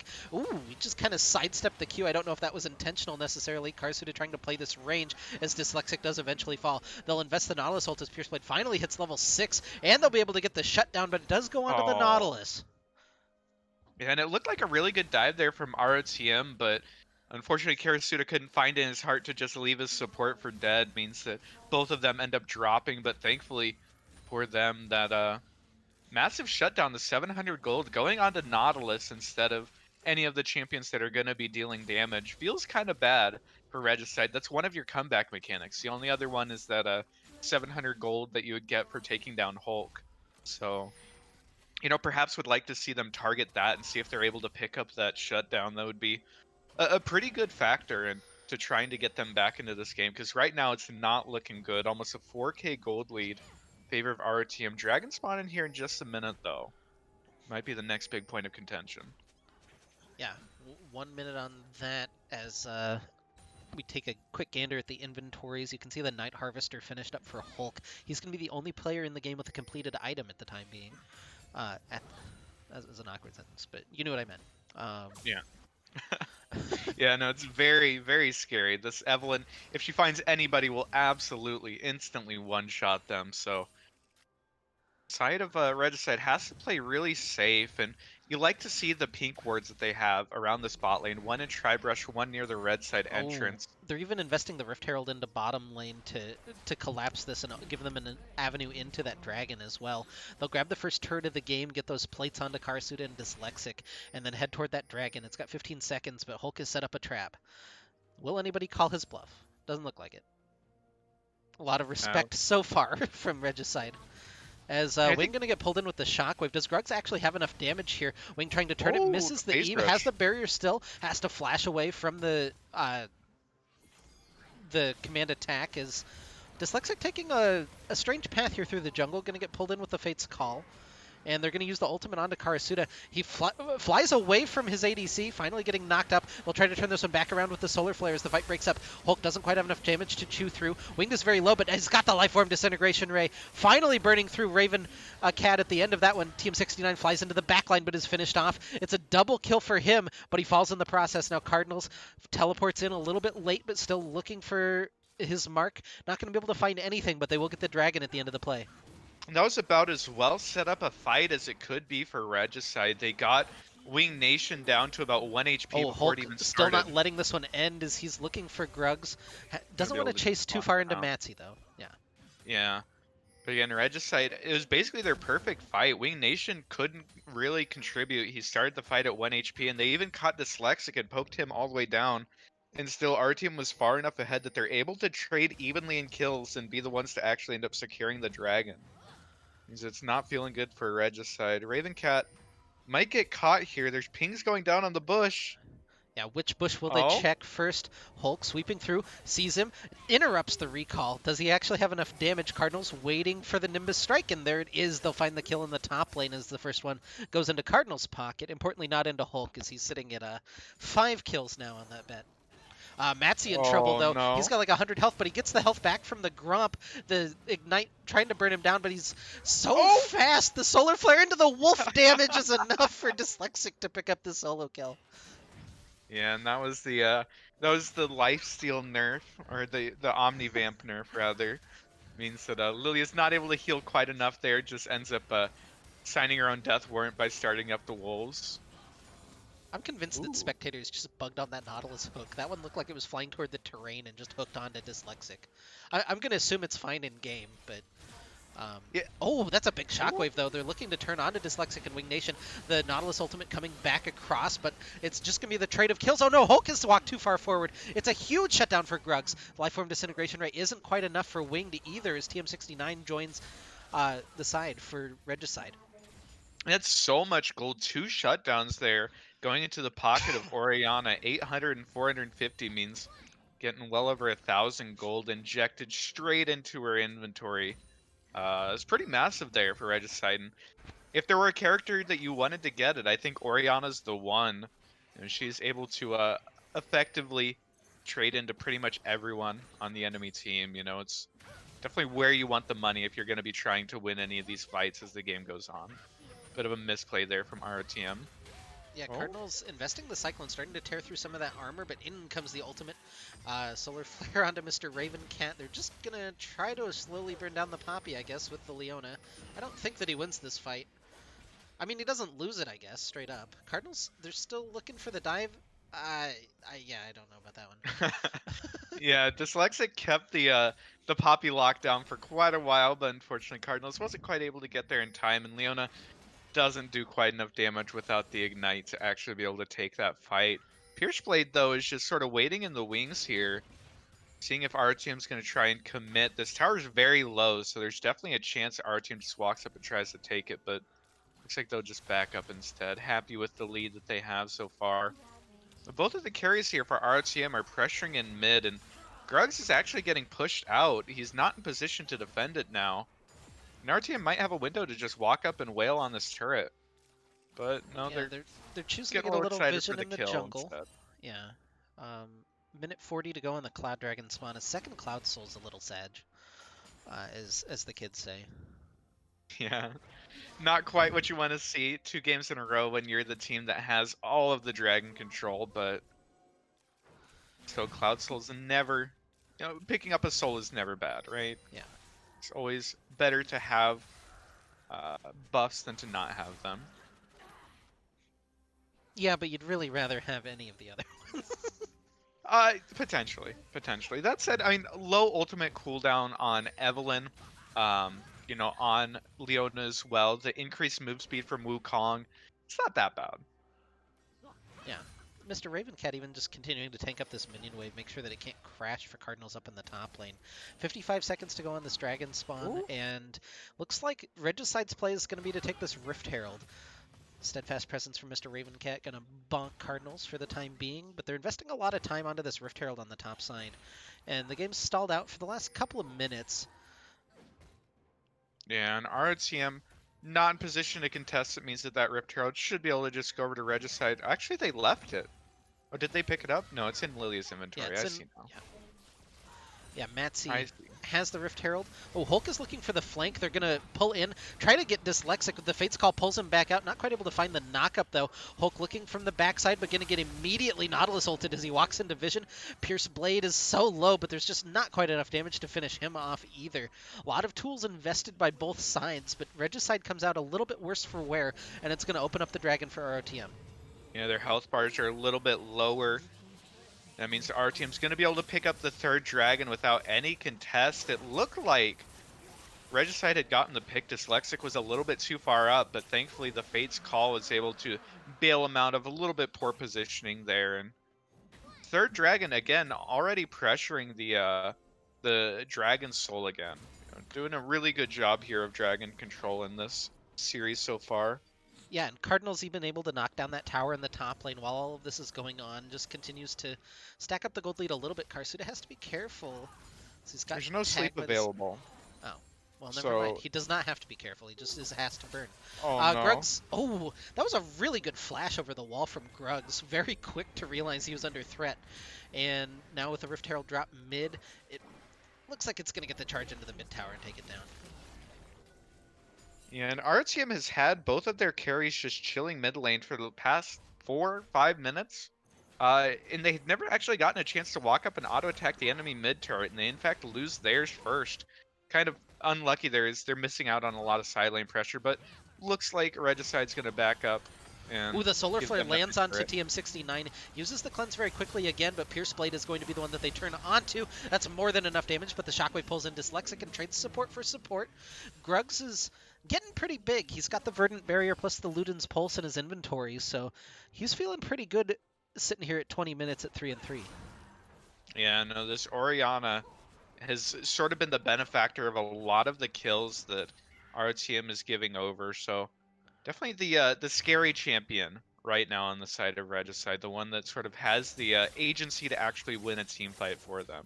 So keeping an eye on that ball, keeping an eye on that shockwave. It's gonna be pretty big in the upcoming fights. 3 minutes on the next dragon, so it would be when you'd expect the next big fight to be, right? Around the next objective. Yeah, 3 minutes on that Cloud Soul potentially for ROTM, or the denial of the Cloud Soul from Regicide, as they're quite a ways away from securing a soul themselves.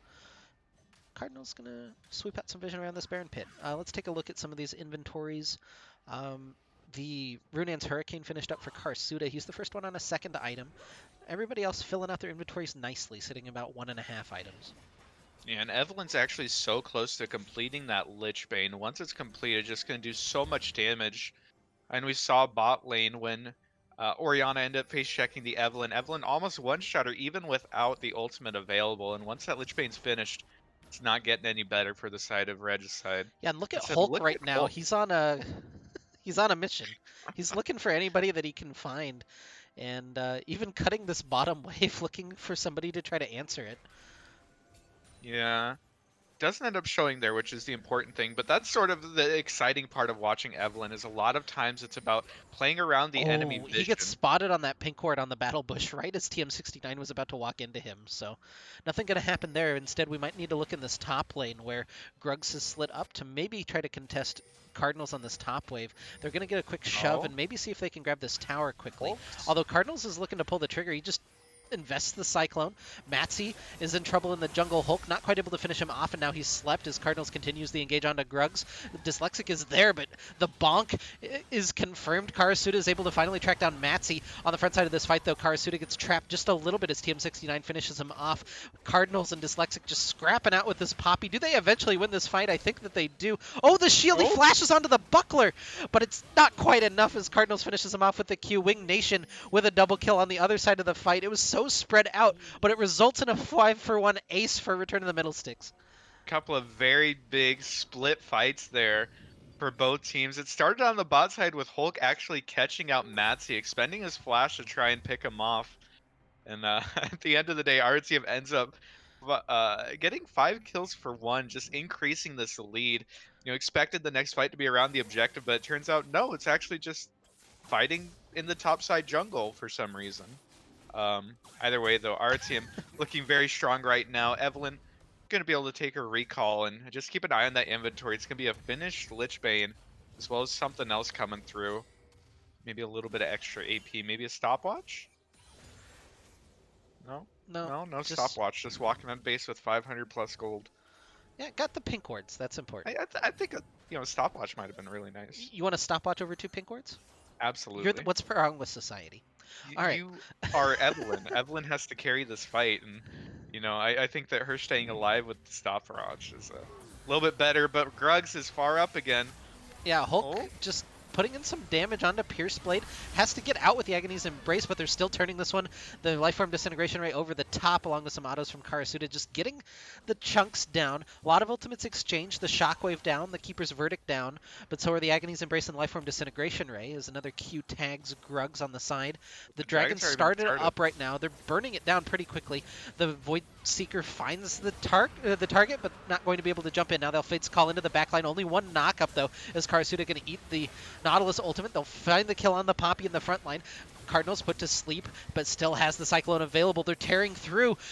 More kills for RTM, just continuing to pile up. TM69 trying to kite back away with Krugs, but he's just gonna fall. It's another ace for Return of the Middlesticks, and they'll look at the Baron. They're just so far ahead. Really well played there on their positioning.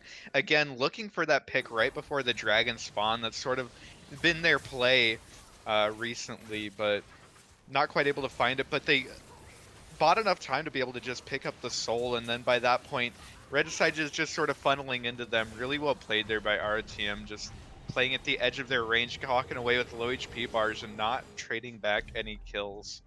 25-8, now the kill score, a 10k gold lead on the side of RTM. They have that purple buff, and they're just firmly in control of this game. Yeah, we've talked a little bit about the scaling though in this game. Do you think that they need to break the base with this Baron? Is this an ultimate win condition for RTM? It would definitely be really nice. I think that unfortunately you can talk about skilling as much as you want. Once you start getting into the 10k gold lead at 25 minutes, this game has to go, another 15 minutes at least for Regicide to really be able to contest them in terms of power. So outside of our team getting caught a lot, it's going to be at least 2 different chances at picking up an Elder Dragon to sort of close this game out. Oh, teleport to Poppy bottom lane. teleport.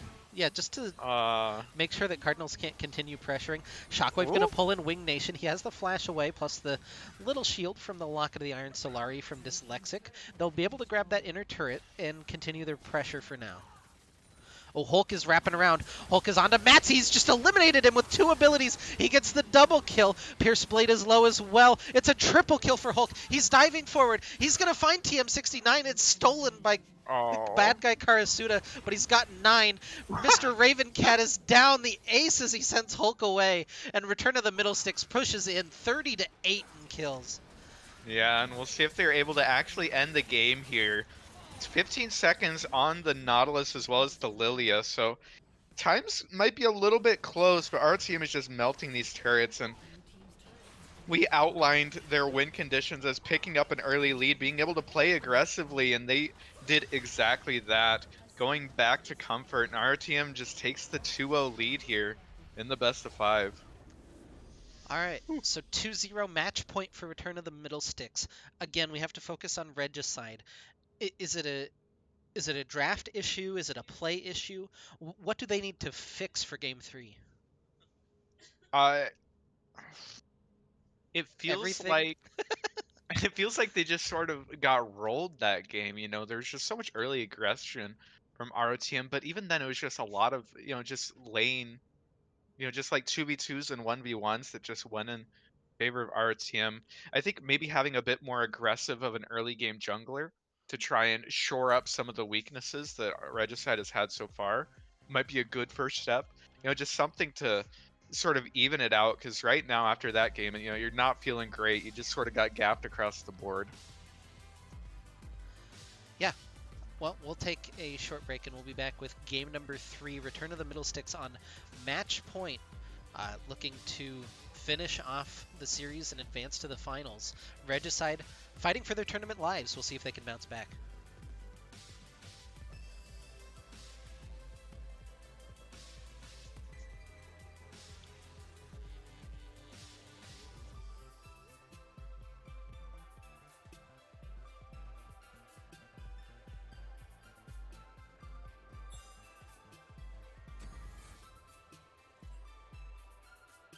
Oh, I got invited first. Oh no, you're already here. Oh no. And that just confirms it, right?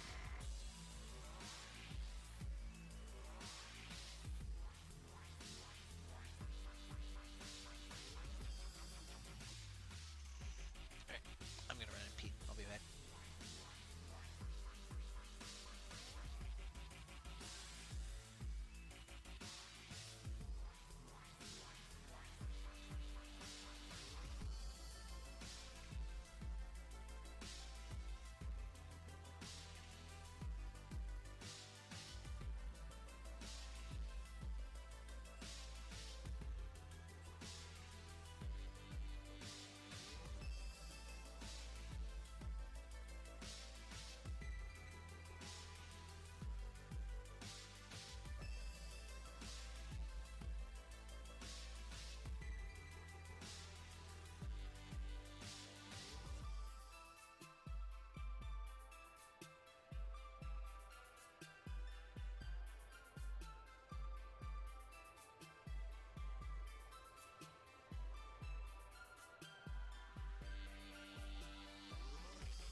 No, Shivam, it's not live. pre-recorded. I pre-recorded this message too. I just knew that you'd ask.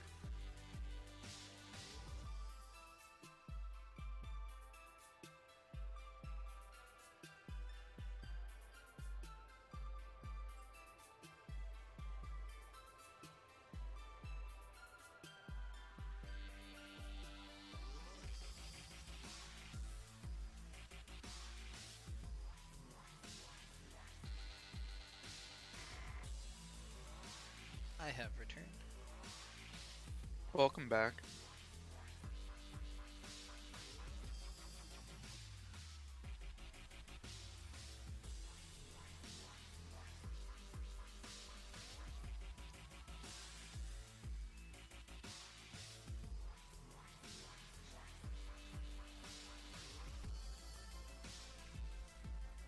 Is that a common thing for zoos to do like live streams of animals? I remember watching them before. Like I feel like that's definitely been a thing.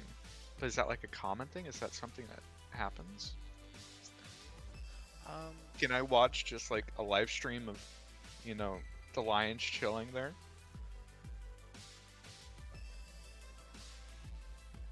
yeah, I think so. I've seen a penguin one. Gonna look I at mean, I definitely know that they've existed. Like I've definitely seen something like Yeah, I just there's some at San Diego Zoo. I'm looking at them. San Diego Zoo live cam. Okay, let's. There's a penguin cam. Yeah, there's no crows though. Oh, they have a condor cam. That's pretty metal. Burrowing owls. There's a platypus cam. Oh.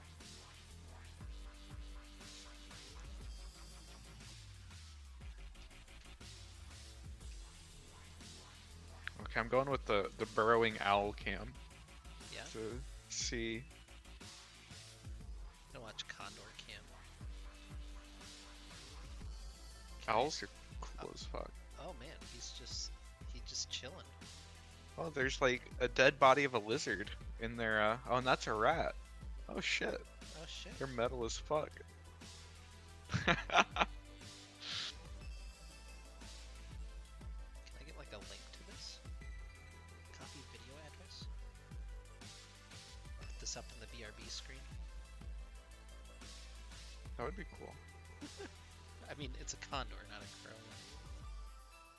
I can't tell if it's actually live or not because nothing's moving, which makes me think it might not be live. You know, I see one of the birds. You know, are we being lied to? That's my question. I wonder if this doesn't have the plugin available. It can't do it. Yeah. Well, let me look at the condor cam. I mean, Does he look sad? He's just chilling. He's looking around though. He looks sleepy. Oh, there's a little baby condor. Oh my god. He's a big motherfucker though, isn't he? That is. I mean, condors are pretty big. Yeah. What's their wingspan? Is it like 5 feet, 6 feet? Condor wingspan. Oh, Oh my god, 10.5 feet? Jesus Christ. yeah. So, oh, it's even got their names. Does he have a Sola. wing tag? Siwan and Sola. Yeah. Oh, we can read more in their blogs.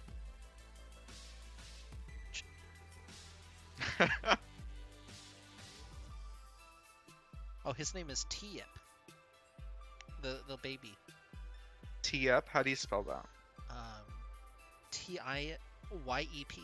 Pronounced Tiep. Okay. Oh, they're ready for the draft. We can That's exciting. stop talking about condors now.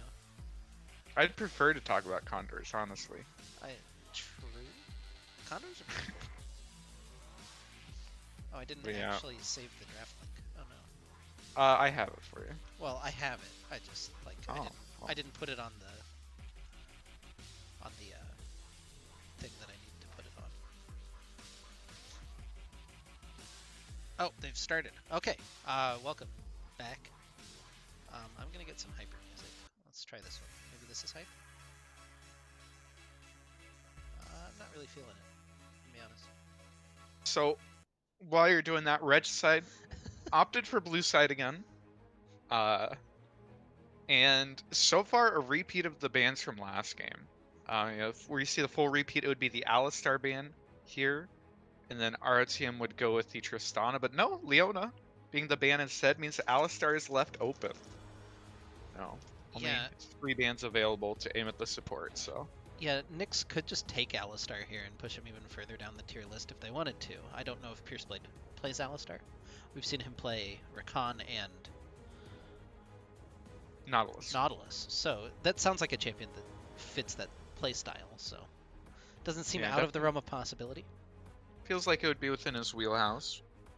Last game though, Lilia was the first pick, so we could see the run back of that. I'm not even And sure they see, know what jungler they're playing with, but they're gonna pick Dr. Mundo as the first pick, which Okay, I that's a first pick. it is certainly a pick that has happened. So I mean, Mundo's not like the worst jungler in the world. Like Yeah, to into the right team comps, he can be a menace. The issue is you don't normally see him first picked because there are definitely team comps and damage profiles that can sort of make his life really difficult. Um, it'd be interesting to see if that's actually a flex. I would imagine, Mundo in current year probably spends more time in the jungle than top lane, but technically could be top lane. yeah, it's happened. But we're gonna get the Alistar Nunu combo for ROTM.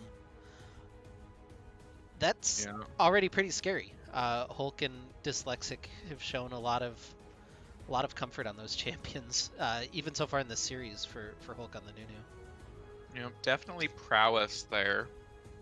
The Callista, not locked in the first rotation this time around. Be interesting to see if they decide to go another direction with it. But already, wow, the Vayne Lulu quickly locked in. Regicide definitely showing their hand. We are playing a protect the Vayne composition here. So, do what you want, but this is the comp we're playing. Yeah, so all eyes on TM69 on the Vayne. Vayne Lulu pretty safe. They have a lot of tools to help interrupt um, some of this damage, but I like Oh. that pick a lot into what's already showing. The Camille is good in lane into Dr. Mundo, and then can help isolate Vayne from the rest of her team. I think the big thing is if you do end up falling behind to where you can't really team fight against the Lulu Vayne anymore, you always have that split push potential, that split push win condition of the Camille if she gets far enough ahead. So, I like that pick. I think it makes a lot of sense, as well as increasing your damage profile, having more threats for the Vayne to have to deal with. I think is really good. Callista ban, never before seen against Karazuda. I imagine he's going to eat another ban here. Might get pushed a little bit down his tier list, but should still have, something available that he's played, and I imagine we'll see that as the next pick coming through. I think like a Misfortune ban would be pretty good. I imagine that Vayne doesn't have a whole lot of fun against Misfortune. She just sort of drops an ult on you in the middle of a fight. Galio? Yeah, denying the Galio Camille. I don't hate that. Yeah, I don't have a whole lot I more think to say about that. Yeah. if there was a lock-in of like Misfortune and Vel'Koz here for ROTM, it feels like Vayne wouldn't be allowed to play the game. Jinx makes sense too. Jinx has been seeing a lot of play recently. Has some of the similar tools in terms of like area control. Has the flame chompers to help out. It works for me. I don't know that it's not quite the same punch as the MF, but yeah. It's definitely a different approach. You're matching hyper carry with hyper carry rather than trying to just bully out the other hyper carry. But the Urgot as well means that we are seeing Mundo jungle. So not too surprising there. But Urgot can be kind of difficult for Camille. Urgot, is very strong in the early game. And then once he starts hitting his items, could be really difficult for any melee champion to deal with. You've seen him be a menace in quite a few games, so definitely something to keep an eye on. As Cardinals so far has been getting pretty massive leads in the top lane. It'll be interesting to see if he's able to translate that into what I would imagine would be a bit more difficult of a matchup up there. Yeah, the Orianna doesn't make as much sense this time. There's not a whole lot to combo it with, but still, overall strong mid laner and going to be answered again by the Vel'Koz for Wing Nation. I think Orianna sort of fits into the protect the Vayne style composition. You have the shields, you have some zone control, as well as a good secondary damage source. I like it. I think it works. And it really means that you're leaning into that team fighting potential. That's sort of Regicide's big win condition is they want to get their Vayne ahead, and then they want to just death ball and try and force ROTM to fight into them. And ROTM feels like they opted into fighting into them as well. You have the Camille for the alternative win condition of split pushing, but with the Jinx, with the Vel'Koz, it feels like you're like, hey, yeah, we're down to team fight as well. We're just gonna try and outrange you though. But it'd be really interesting to track these team fights. There's a lot of carries on both sides. A lot of potential here. Yeah, and again, match point for Return of the Middlesticks. So this is Regicide, laying down the gauntlet. This is the composition that they want to play for game number 3.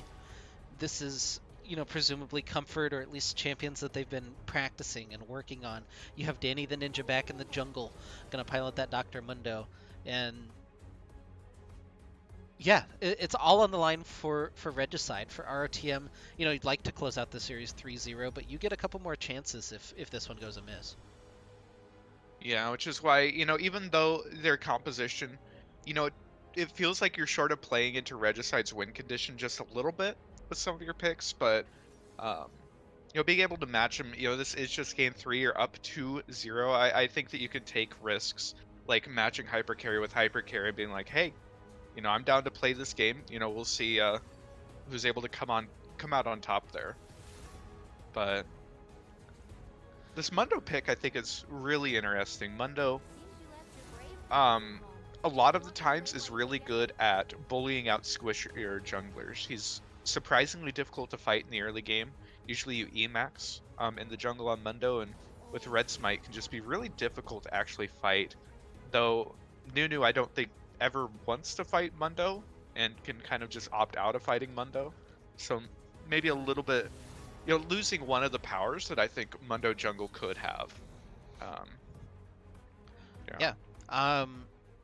As an update, if you're interested in the other series going on the Legends Esports stream right now, 2-0 for RAR. They're in Champ Select as well for game number 3. So both series moving right along thus far. And yeah, we saw a very even early game in game number 1 that kind of, eventually snowballed in favor of ROTM. Game 2, a little bit more of a stomp for them. And now, game 3, Regicide has to try to reel it back in, and we'll see what they can do. Yeah, it feels like we're set for probably another pretty quiet early game.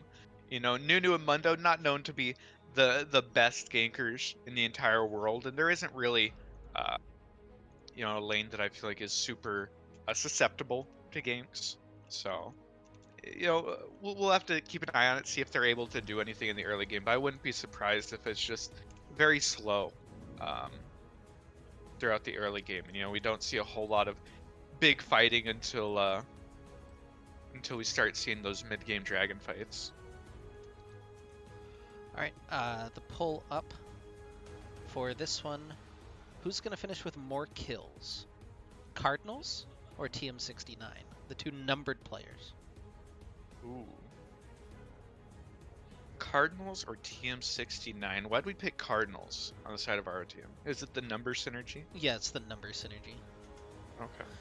Well, 69 is a bigger number than 29, right? That's true. So that feels like they might be able to get, bigger numbers. I mean, they're already starting 40 up, right? That's how it works. True. And you feel like within a hyper carry composition, Vayne getting some kills is probably inevitable, right? She's going to end up with a few. So I think it really comes down to, is Cardinals in, it doesn't feel like it's a good matchup. Am I crazy? It feels like it's, I feel like Urgot's pretty happy with that matchup. I think it's playable both sides. Like, yeah, I don't think it's super bad either way. Is it a grasp matchup for Camille? Almost certainly, yeah. And it looks like it's on her bad matchups. 48% win rate against Urgot. overall Yeah, 51% win rate. So it doesn't feel great, apparently. yeah, I was gonna. It's on the rougher side, but I think it's playable. It's not terrible. Yeah. I think that the big thing would be that with the damage profile that our team has, I think there's a potential for like a massive mid game out of Mundo and Urgot, where like around two items, they're just like too big and too tanky for, a two item Jinx or a two item Vel'Koz to actually end up punching through. Mhm. I could really see, like an 18-minute team fight, maybe 20-minute team fight, where like Urgot ends up with like a triple kill, just because he's gonna be fucking unkillable. Yeah, similarly, I see a world where Cardinals get so far ahead that he can just kill anyone on the enemy team pretty much instantly. So, Facts. If he is able to get ahead, you know, it's not fun to play a melee dive champion into Lulu. So I think Regicide, and it feels like they have a really good comp. Yeah, I think it makes a lot of sense. I think it's cohesive. I think it's going to be hard for our team to yeah, win this one without snowballing. I think snowballing is going to be the big thing, or just Vel'Koz getting massive and just one-shotting Vayne from two screens away. Also, generally pretty effective. I think that's what I was hoping for, with like a MF Vel'Koz. yeah. So you have the double chance to make sure that Vayne's not allowed to auto attack in team fights. That But and just two massive zones that she's not allowed to walk into, and she's not the exactly. longest range, so And you just buy time. Like any time that Vayne isn't autoing in a team fight is time that where Regicide's doing basically zero damage, right? So that's sort of the big power of those big zones. Even like a Nocturne does a similar thing where even if you just ult and you don't actually go in, you just use the 6 seconds of darkness. That's 6 seconds where Vayne isn't allowed to auto attack.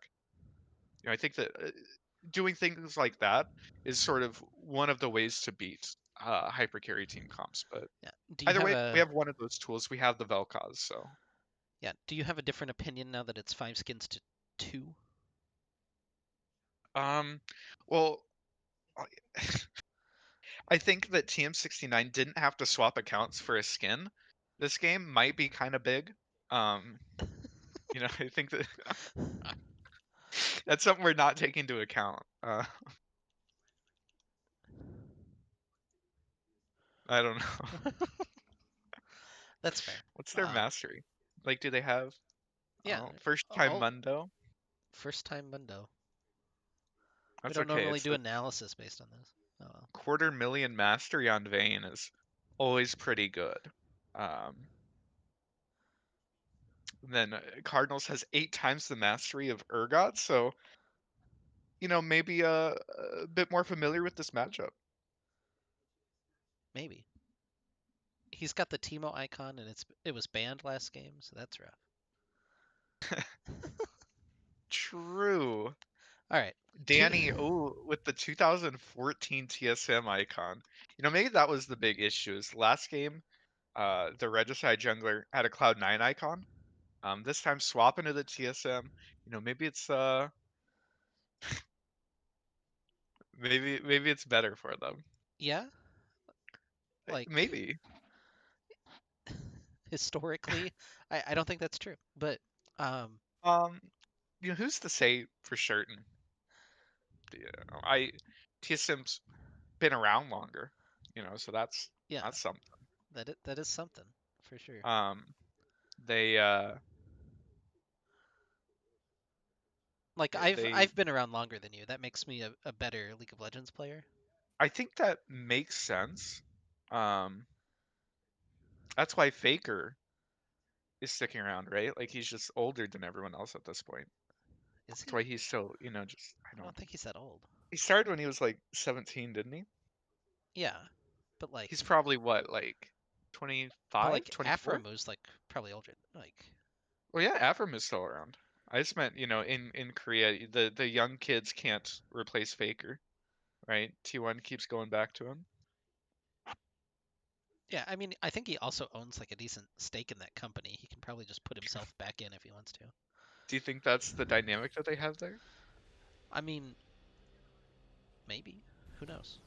What I do know is that we're finally loaded into game number 3. I didn't swap sides on the scoreboard, so if you wanna talk for a second while I do this.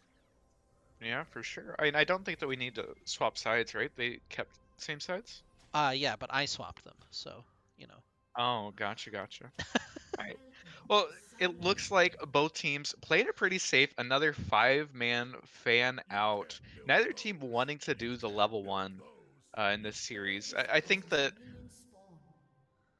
oftentimes after having a really rough game where you sort of get rolled over, a lot of teams might want to be like, okay, well, we just need to get some kind of a lead somehow and are willing to coin flip at level one. But Regicide really disciplined in their approach. You know, they're not getting overexcited. They're not like, oh crap, guys, we if we don't get a massive lead, then there's no way we can win. So you like to see the confidence there of just, hey, if we play standard, if we play our game, we have a pretty good shot at it. What I was that always like to see circle over Mundo's head, by the way? that. Was he spamming an emote maybe? Mundo doesn't have like actual emotes though. I meant like you press T and it puts up an Oh, emote. maybe. I don't know. Did he get auto attacked? I, Because if you get auto attacked when you're trying to do an emote, then it can just be like a blue circle. it was like a gold I don't know. I circle. didn't see Maybe it. maybe I'm blind. I don't know. Regardless, both junglers gonna start red buffs, and yeah, we'll see how that opposite side of the jungle works out. If Hulk's gonna look for another early gank, we saw him swing into top lane as his first gank in game number 1, and now playing away from top lane might be a little surprise for game 3. Yeah, and I like the. Well, I think the early ward is interesting here from Ravencat. Was expecting maybe a little bit of early cheese pressure from the Nunu, but having that ward down means that if Hulk had decided to stay on that side of the map, Ravencat could have been, a little bit susceptible to a gank, but Nunu just pathing away, it shouldn't be too much of an issue. Oh, uh, sounds like Dyslexic's child is interrupting as they do. Last time we had to pause for this kid, it ran face first into an oven. Jesus. Yeah, that happened during one of our games. That was a thing that existed. Wow. Sometimes you see the oven and you're just like, I gotta run full speed at that thing. I'm I challenging that. It's a very Don kids, Quixote approach to existence. yeah, small humans aren't, young humans generally aren't, all that bright. Um, as a kid, I've definitely touched the stove top. I've never ran straight into the oven door, so. It wasn't the oven. The oven itself was open, and she burned herself, if I remember correctly. But What? yeah, Okay. yeah. I don't 100% remember, but I feel like that happened. It's not the child's fault. It's on the parents for not watching properly, Yeah, right? for not baking the child. Jesus Christ. You think so? Yeah, I don't know. I might be making stuff up about this story. Maybe it wasn't hot at the time. Maybe it was just the oven door. But the memory Either way, fades as though, you get old. Don't Hulk don't is turn 30, looking honestly. Anyway, yeah, in the Hulk's bot looking lane. bottom. He gets the knock-up onto Pierce Blade. He's low. The flash forward looking for the root, but a lot of heals coming out. They're trying to turn this one back onto Dyslexic. It's going to force both summoners out of the cow, and Hulk investing his flash as well in exchange for Vayne's heal and the flash on Lulu. Yeah, so in terms of raw numbers of summoners, it does come out with Regicide on top. They have the extra summoner then going into whatever the next fight might be. But Yeah, other than that, Cardinal's getting chunked out, but he's doing all right on his CS so far, so he'll be relatively happy with that. As Wing trying to push Gruggs back with that Plasma Fission. You can see Gruggs is being a little bit more aggressive here in game number 3, feeling maybe a little bit more comfortable in that matchup after the last game. in game two, we saw at level one, there was just a bad trade where Gruggs ended up walking forward and autoing Vel'Koz and just Oh, in taking so comes much Hulk, though, damage. going to get the knock-up onto Gruggs, into the knock-up from Vel'Koz, and it's first blood for Wing Nation in the mid lane. And Gruggs just, it's like a replay of last game already. Hulk taking advantage of the Orianna, being just a little bit too far forward and kind of a cheeky little angle, and the teleport back in from Orianna Yeah, that could have been a Hishinshin teleport, but Hulk wasn't in the area. Yeah, Hulk Oh, looking in the bottom lane again, though. TM69 goes forward, gets the Condemn into the tower for Dyslexic. He stops onto the Flame Chompers, though, and Hulk finishes him off as Karsuda was exhausted in the process. Now Danny the Ninja looking for some cleavers, not going to land it, and that'll not be the chase. So ROTM out to a 2-kill lead early on again in game number 3. yeah, and I take it back. No quiet early game here. Hulk is just everywhere so far, just taking full advantage of the snowballs early and just trying to get a lead for his team and doing a really good job of it. 3 ganks already. At minimum picking up summoners, at max picking up some kills, doing a really good job of applying pressure in the early game and taking advantage of Mundo not really having a whole lot of an early game to gank with. And looks like Mundo Danny having a little bit of trouble again.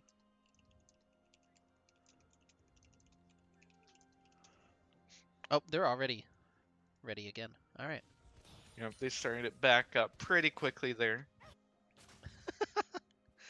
Uh, that's very visible on stream. I'm not going to mention it. I'm just going to chuckle a little bit. But um, I hate that little pause. Hulk is not going to give me time to reflect on my sins as he's already here, lands the snowball onto Mr. Ravencat, and they'll take him down. He's found a successful gank in every lane now. Yeah, no, Hulk is just everywhere so far. Perhaps showing why it was banned in game number 2, the Nunu. Just applying so much pressure in this early game, being so impactful, and you know, against the what we highlighted is potentially superior team composition of Regicide, getting this early lead is pretty massive. Making sure that our team has as many advantages as possible Danny the before we Ninja's start getting walking into a little team bit fight. forward here, gonna get knocked up. Oh, not quite the Ooh. double knock up. The life form disintegration ray burning through, but the shields from Lulu keeping him just healthy enough to get away. The flash burned, and now Danny the Ninja forced to retreat. It would open up a dragon if Hulk were on the same side of the map, but he's busy doing crab and top left side. A good flash there by Danny the Ninja, just because if any of those abilities from Vel'Koz actually end up hitting you, you do die to the life form disintegration ray. So being able to get out there is pretty massive. Oh, nice little trade back there Yeah. by Cardinals. Taking advantage of that passive shield, and Hulk In is comes here Hulk. again. He's looking for Mr. Ravencat. Oh Follows my him god. through on the drift. A little bit of damage as the flash forward for the Q from Cardinals, but he's walking straight into Danny the Ninja. The Oh sadism no! passive just ticking him, healing him back up. He gets the heal from the tactical sweep, uses the Hextech ultimatum, but it's not quite enough. Hulk is level 5, trying to get out of there. He can't be slowed, but Danny the Ninja's so fast, following him through. Another cleaver, not quite going to connect, and he's out of there. They do trade 1-for-1, though. It's the first kill of the game for Regicide, and they're trying to slow everything down. Well, never mind. Krugs is trying to speed everything back up as he gets another ultimate down onto Wing Nation. That Plasma Fission just not quite connecting. The flash forward Oh gets no! baited a little bit by the barrier potentially. The W not quite connecting. The Plasma Fission not either. The command attack a little bit short. Hulk is speeding in as we get knocked up in bottom lane. Grugs gets knocked up. Hulk continuing to go through. The Plasma Fission lands this time, and Hulk finishes him off in the bottom lane. Still renewing pleasantries. I think they're fine. I take back everything I'd said about a quiet early game. Both of these teams are looking for plays here. Top lane dive was really good. Another great gank by Hulk, but it looks like Cardinals end up walking just the wrong way out. Means that Danny's able to trade back a kill. And then in the mid, Grugs, perhaps feeling like he needed to make something happen, played very aggressively there, but was just a little bit too forward for too long. And Hulk, once again, in the right place to take advantage of it. Get his team ahead. Doing really well. Ooh. Cheeky little zap there. Yeah. Um, Poof. I lost the point I was going to make. I had something, and then the zap just sent me, I guess. Sometimes it'd be like that. Oh, Hulk's looking top again. Yeah, Cardinals has already initiated this play. The knockup gonna land. Mr. Ravencat has nowhere to go, just trying to use his shotgun knees, but he'll get taken down by the precision protocol of Cardinals. 3 kills now as he's opened up that gap 3-0 over TM69, importantly. Yeah. Sometimes you just walk into a lane and pick up a kill everywhere you go. Walking mid again is Hulk, and he's finding the hit onto Grugs, and They end up trading the dragon for it. First Oh, dragon Dyslexic of the going for the series. knockup. This might turn into something a little bit more TM69, trying to tumble away. The Lifeform Disintegration Ray just tearing through. Hulk finds a double kill, and TM69 now trapped in the pit with nowhere to go. Karasuda finishes him off as Hulk is on to Pierce Oh Blade. no! It's a triple kill for the Nunu.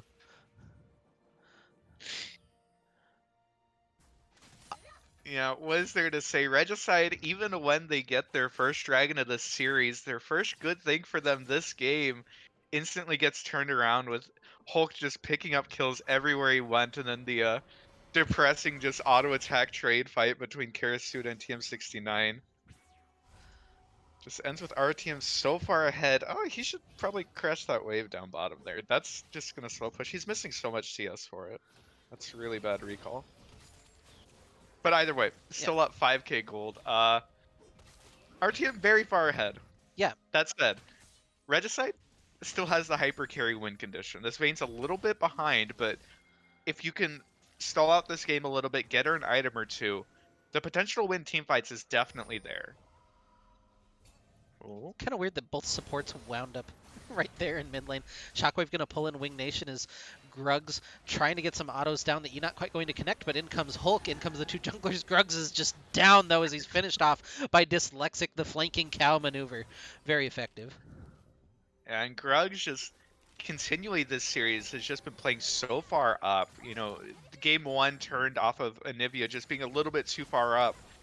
Game two taken advantage of by the Evelyn. This time around, Hulk and Dyslexic taking full advantage of it. Just really well played by RTM to really punish Gruggs for playing so far up and for being so aggressive. It feels like Gruggs feels like they need to make something happen. Oh, Polymorph onto Dyslexic. He still has his ultimate available if he really wants it, but choosing not to expend it this time. Karasuda missing the zap. I really liked that the supports just roamed from near Rift Herald down to bot lane together, basically. Yeah, they Oh, held Hulk is hands going in the whole looking way. for the steal. Danny the Ninja able to smite it away, but in comes Cardinals looking for the engage. The absolute zero finishes him off. Hulk is dominating. Dyslexic gets condemned into terrain, trying to turn this one back around. Gets the double knockup as Pierce Blade not quite going to fall to the SMD rocket as TM69 kiting back away has the Whimsy available. Does he look for the turn here? Vayne does a surprising amount of damage in the 1v1.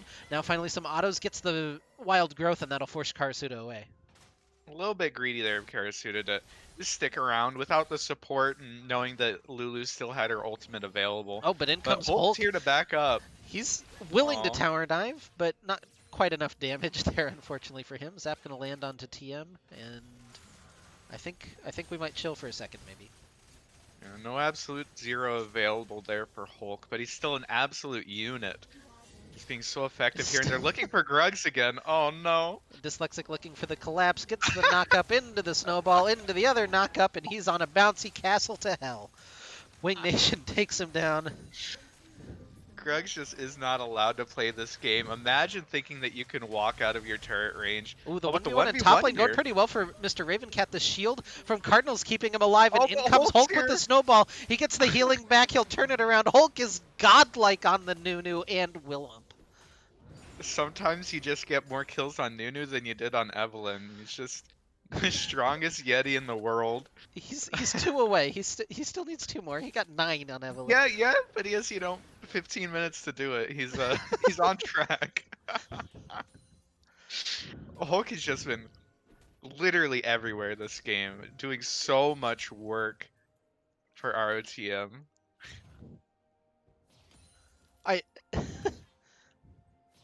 Yeah. Despite all of his kills, he's only up like 2,000 gold on the window, though. Only up 2,000 gold. Yeah, I mean, he's behind 30 CS. He's been everywhere except doing his own jungle camps, apparently. Yeah, I think that you're probably pretty okay with that. You know, your laners have some leads of their own. In Oh, comes Gruggs. He's gonna be locked down long enough for Wing Nation. Oh, life form Oh, he just disintegration, accepts right? his fate. That was so sad. Doesn't even Maybe he need got it. rooted up by the E. Hulk has 8 kills on Nunu, as you do occasionally. 10 seconds to go on the Earth Dragon spawn. They're pushing in mid, taking down all of these plates. ROTM is running over game number 3. Yeah, no, they are doing exactly what they need to against the superior scaling composition of Regicide.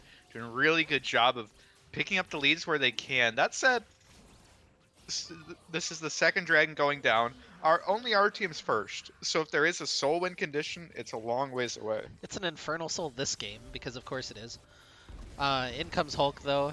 Gets the knock up onto Danny the Ninja. Oh, not quite the headbutt pulverized combo there from Dyslexic. Winged is just slowly squidding his way in. Finally getting some knockups, a little bit of damage being traded back. Danny the Ninja lands the cleaver. Do they actually want to chase? I don't think Regicide really wants to. Hulk is just going to walk up, take a turn shot, auto the tower, get the knockup Oh, onto no. Krugs. Oh no, the man is reverse legendary. He's 0-7.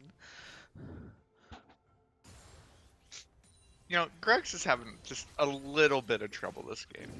You know, it seems like there's a certain level of targeting coming out from ROTM. They're making sure that this Orianna's not allowed to play the game if she ever walks out of her turret range, and sometimes even under her turret range, she is going to be taken advantage of. Yeah, I feel like maybe one or two of the deaths have been her fault, but for the most part, it's just been getting dove, getting See, I think a lot of them start out with her just being past halfway. Yeah. And I just don't think you can do that. You're just not allowed to, with the vision control that you have, or rather the lack of, you're just not allowed to be that far up. Yeah, Mr. Ravencat is dying. Karasuda's on a killing spree. They dropped the Herald mid lane, it looks like, and got damage on the mid tower. It's not negligible, but no Oh big my gold God, payoff. Hulk is just in 1v3. He gets turned What into is he a little doing? squid, but just continuing to go through. Gets the absolute zero for a little bit of damage. Grugs, oh, the wolf actually saved him from the zap from Karasuda, but Pierce Blade is down. They'll find the kill onto Danny the Ninja as well. TM69 tumbles away, but he just has no damage just yet. The zap lands onto him as Cardinals jumps through, gets condemned back away, but the map now falling apart for Regicide, and this looks like we're in the death throes of the. Agreed. Yeah.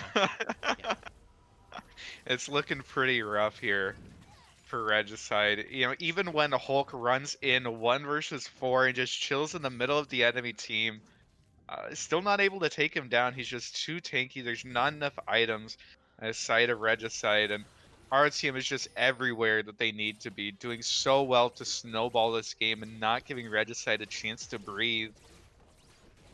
Even now, rotating bottom after taking the turrets mid, taking the turret bottom, just extending this lead, almost 10,000 gold at 16 minutes.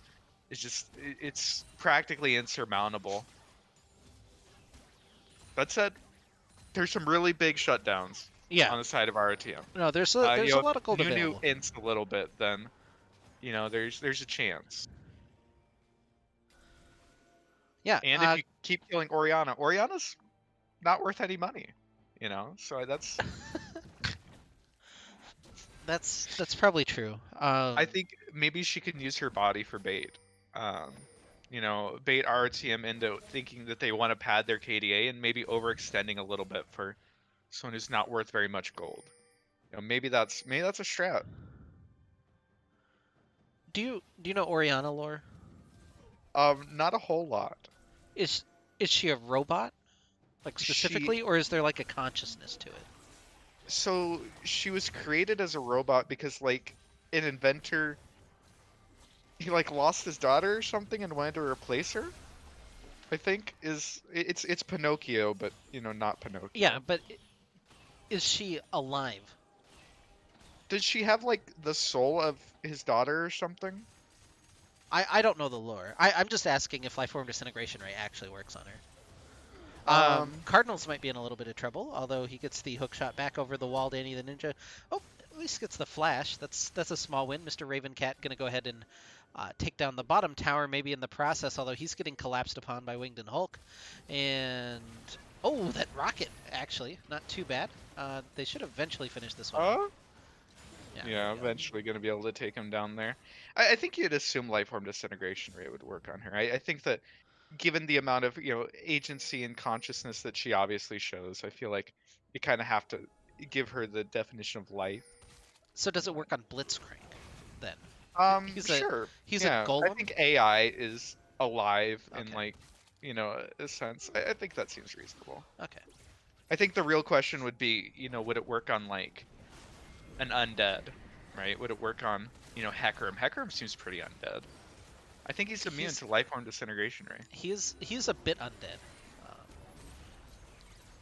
yeah. Slightly, he has all the ghosts around him and such.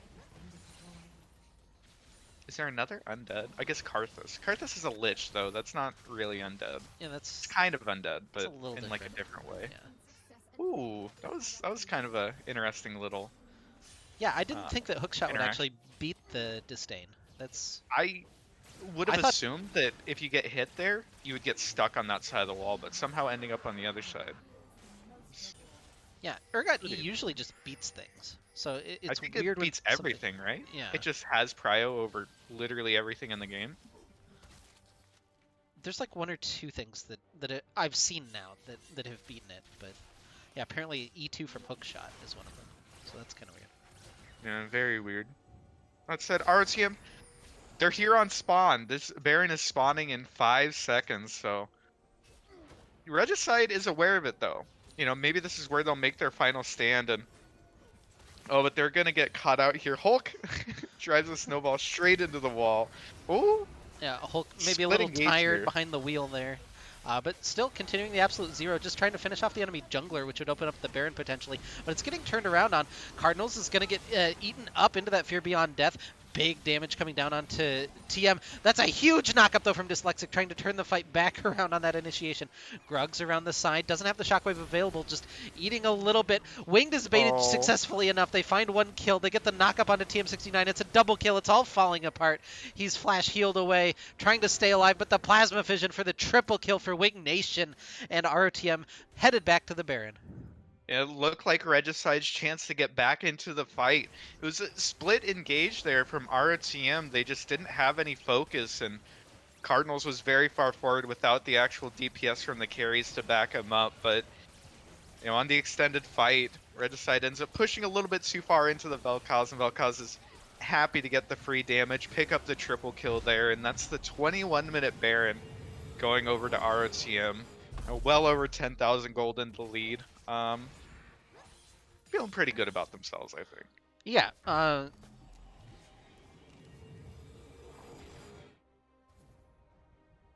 yeah. There's Vayne a finished your horizon. Kraken Slayer though. Pog? Yeah, she can kill a Kraken, but so can Jinx. Yeah. I'm One thing so to keep in mind, Cardinals was pretty strong, but when he tried to DPS or be near the backline, he did get blown up. yeah. So he Still up perhaps is 4-1 on that bet, by the way. TM did true. pick up his first kill though. Yeah, and we have officially passed. I thought that Mundo and Urgot might have a chance to win a big team fight at this point, but I think when Oh, you're this far in behind, comes it's a little Hulk. He's difficult. gonna get the knockup. They just have Baron minions pushing. He doesn't really need a whole lot at this point. I'd love to see him get another kill just to equal his kill count on Evelynn. That would make my day. I think he Um, should have went for Demonic Embrace. I think that was the play here. oh, Shockwave from Ooh, Orianna. one Just gonna man. pull Hulk back in. Mildly annoying at this point, but in comes the second minion wave as they do clear that one out. Cardinals is pushing down on the bottom side. Pierce Blade in the back pocket of Mr. Ravencat trying to turn this one back around. The hook shot away. That was kind of weird watching the little squirrel go to... I don't know exactly what it is in that squid. It's like a space squid. Anyway, knockup gonna come down onto Grugs. He's down the Lifeform Disintegration Ray over the top of everything, just tearing through Mr. Ravencat, staying alive, trying to kite everything back away, but the health bar is just not quite there for RGC. It's a triple kill for Karasuda as they push into the base. It looks like RTM is going to end the series 3-0 as they push in TM69. Mr. Ravencat left to try to defend. Can they put up enough effort to make this game last a little longer? Dyslexic does fall. Another kill going to TM as they do get on top of the Vayne. Hulk finishes him off because why not? You got to cap it off right. Ace for ROTM, and the base will fall. Return to the Middlesticks takes a 3-0 victory. They'll qualify for the finals to face, I believe, Raw Platinum finished them off, if I'm not mistaken. Somebody else has probably been watching the other series. But congratulations to the boys. They win 3-0 tonight. They get me to go to bed at 8:30 p.m. I love them so much. Very considerate this time around. Really well played there. The game number one was so close, but after that, RTM just got the leads and didn't let up at any point. Really well played there. by them, able to just take control of the games and just sort of blow them out. Yeah. So that is very officially our last cast of this split. Thank you guys so much for joining us on this journey. Um, Congratulations to our LRS squad for qualifying for the finals in their first Legends split. I'm super excited to see them play next Thursday on the Legends esports stream. Um, that should be pretty hype. It'll start at 6 like usual, assuming that nothing weird happens. But we'll be there cheering on the boys in Twitch chat with the rest of you. Um, Only other announcement that I have, or I guess two. Number one is going to be our UML team is going to start back up. I think it's next week. It might be the week after. But we'll have those games live on our stream as soon as we get a schedule out. I'll post that in the Discord. And then finally, um, I wanted to announce we're going to give away an RTM jersey. Uh, I'm going to post how we're giving that away in the Discord tomorrow, probably. And then we'll be giving it away probably right after the finals finishes. So if you've wanted an ROTM jersey but haven't been able to afford it, or just won it on us, um, just make sure you're keeping an eye on the announcements in the Discord. I'll tell you how to enter. So that being said, thank you guys for joining us tonight. Congratulations again to the LRS squad. 3-0 victory over Regicide Nick sends them into the finals, and we'll see them next week on the Legends stream. Thanks, Akedo, for joining me again as usual. Always a pleasure casting with you. Yeah, for sure. Always fun. That's actually cool as shit. Giving away a jersey? Yeah, Hog. pretty pog. But yeah, we hit our first Twitch um, payout, so gonna give some of that money back to you guys in the form of that giveaway, along with a couple of other things they have planned. So we'll see you guys next. Well, check out the Discord, and then we'll see you guys next week for the LRS finals, where the boys will hopefully take home their first Legends championship. I'm gonna go ahead and are Flip Trick or Gurf here still? Is the other game still going on? Is it worth even hosting? We could look, right? Legends. Or are they in like the death throes of Game 3 and I can host somebody else? I don't. Oh, yeah, that. Oh, RTT's actually winning. Okay, Aw. never mind. Yeah, I'm gonna send you over to the Legends stream then. It's currently 2-1 for RAR, and they'll be headed to Game 4 here.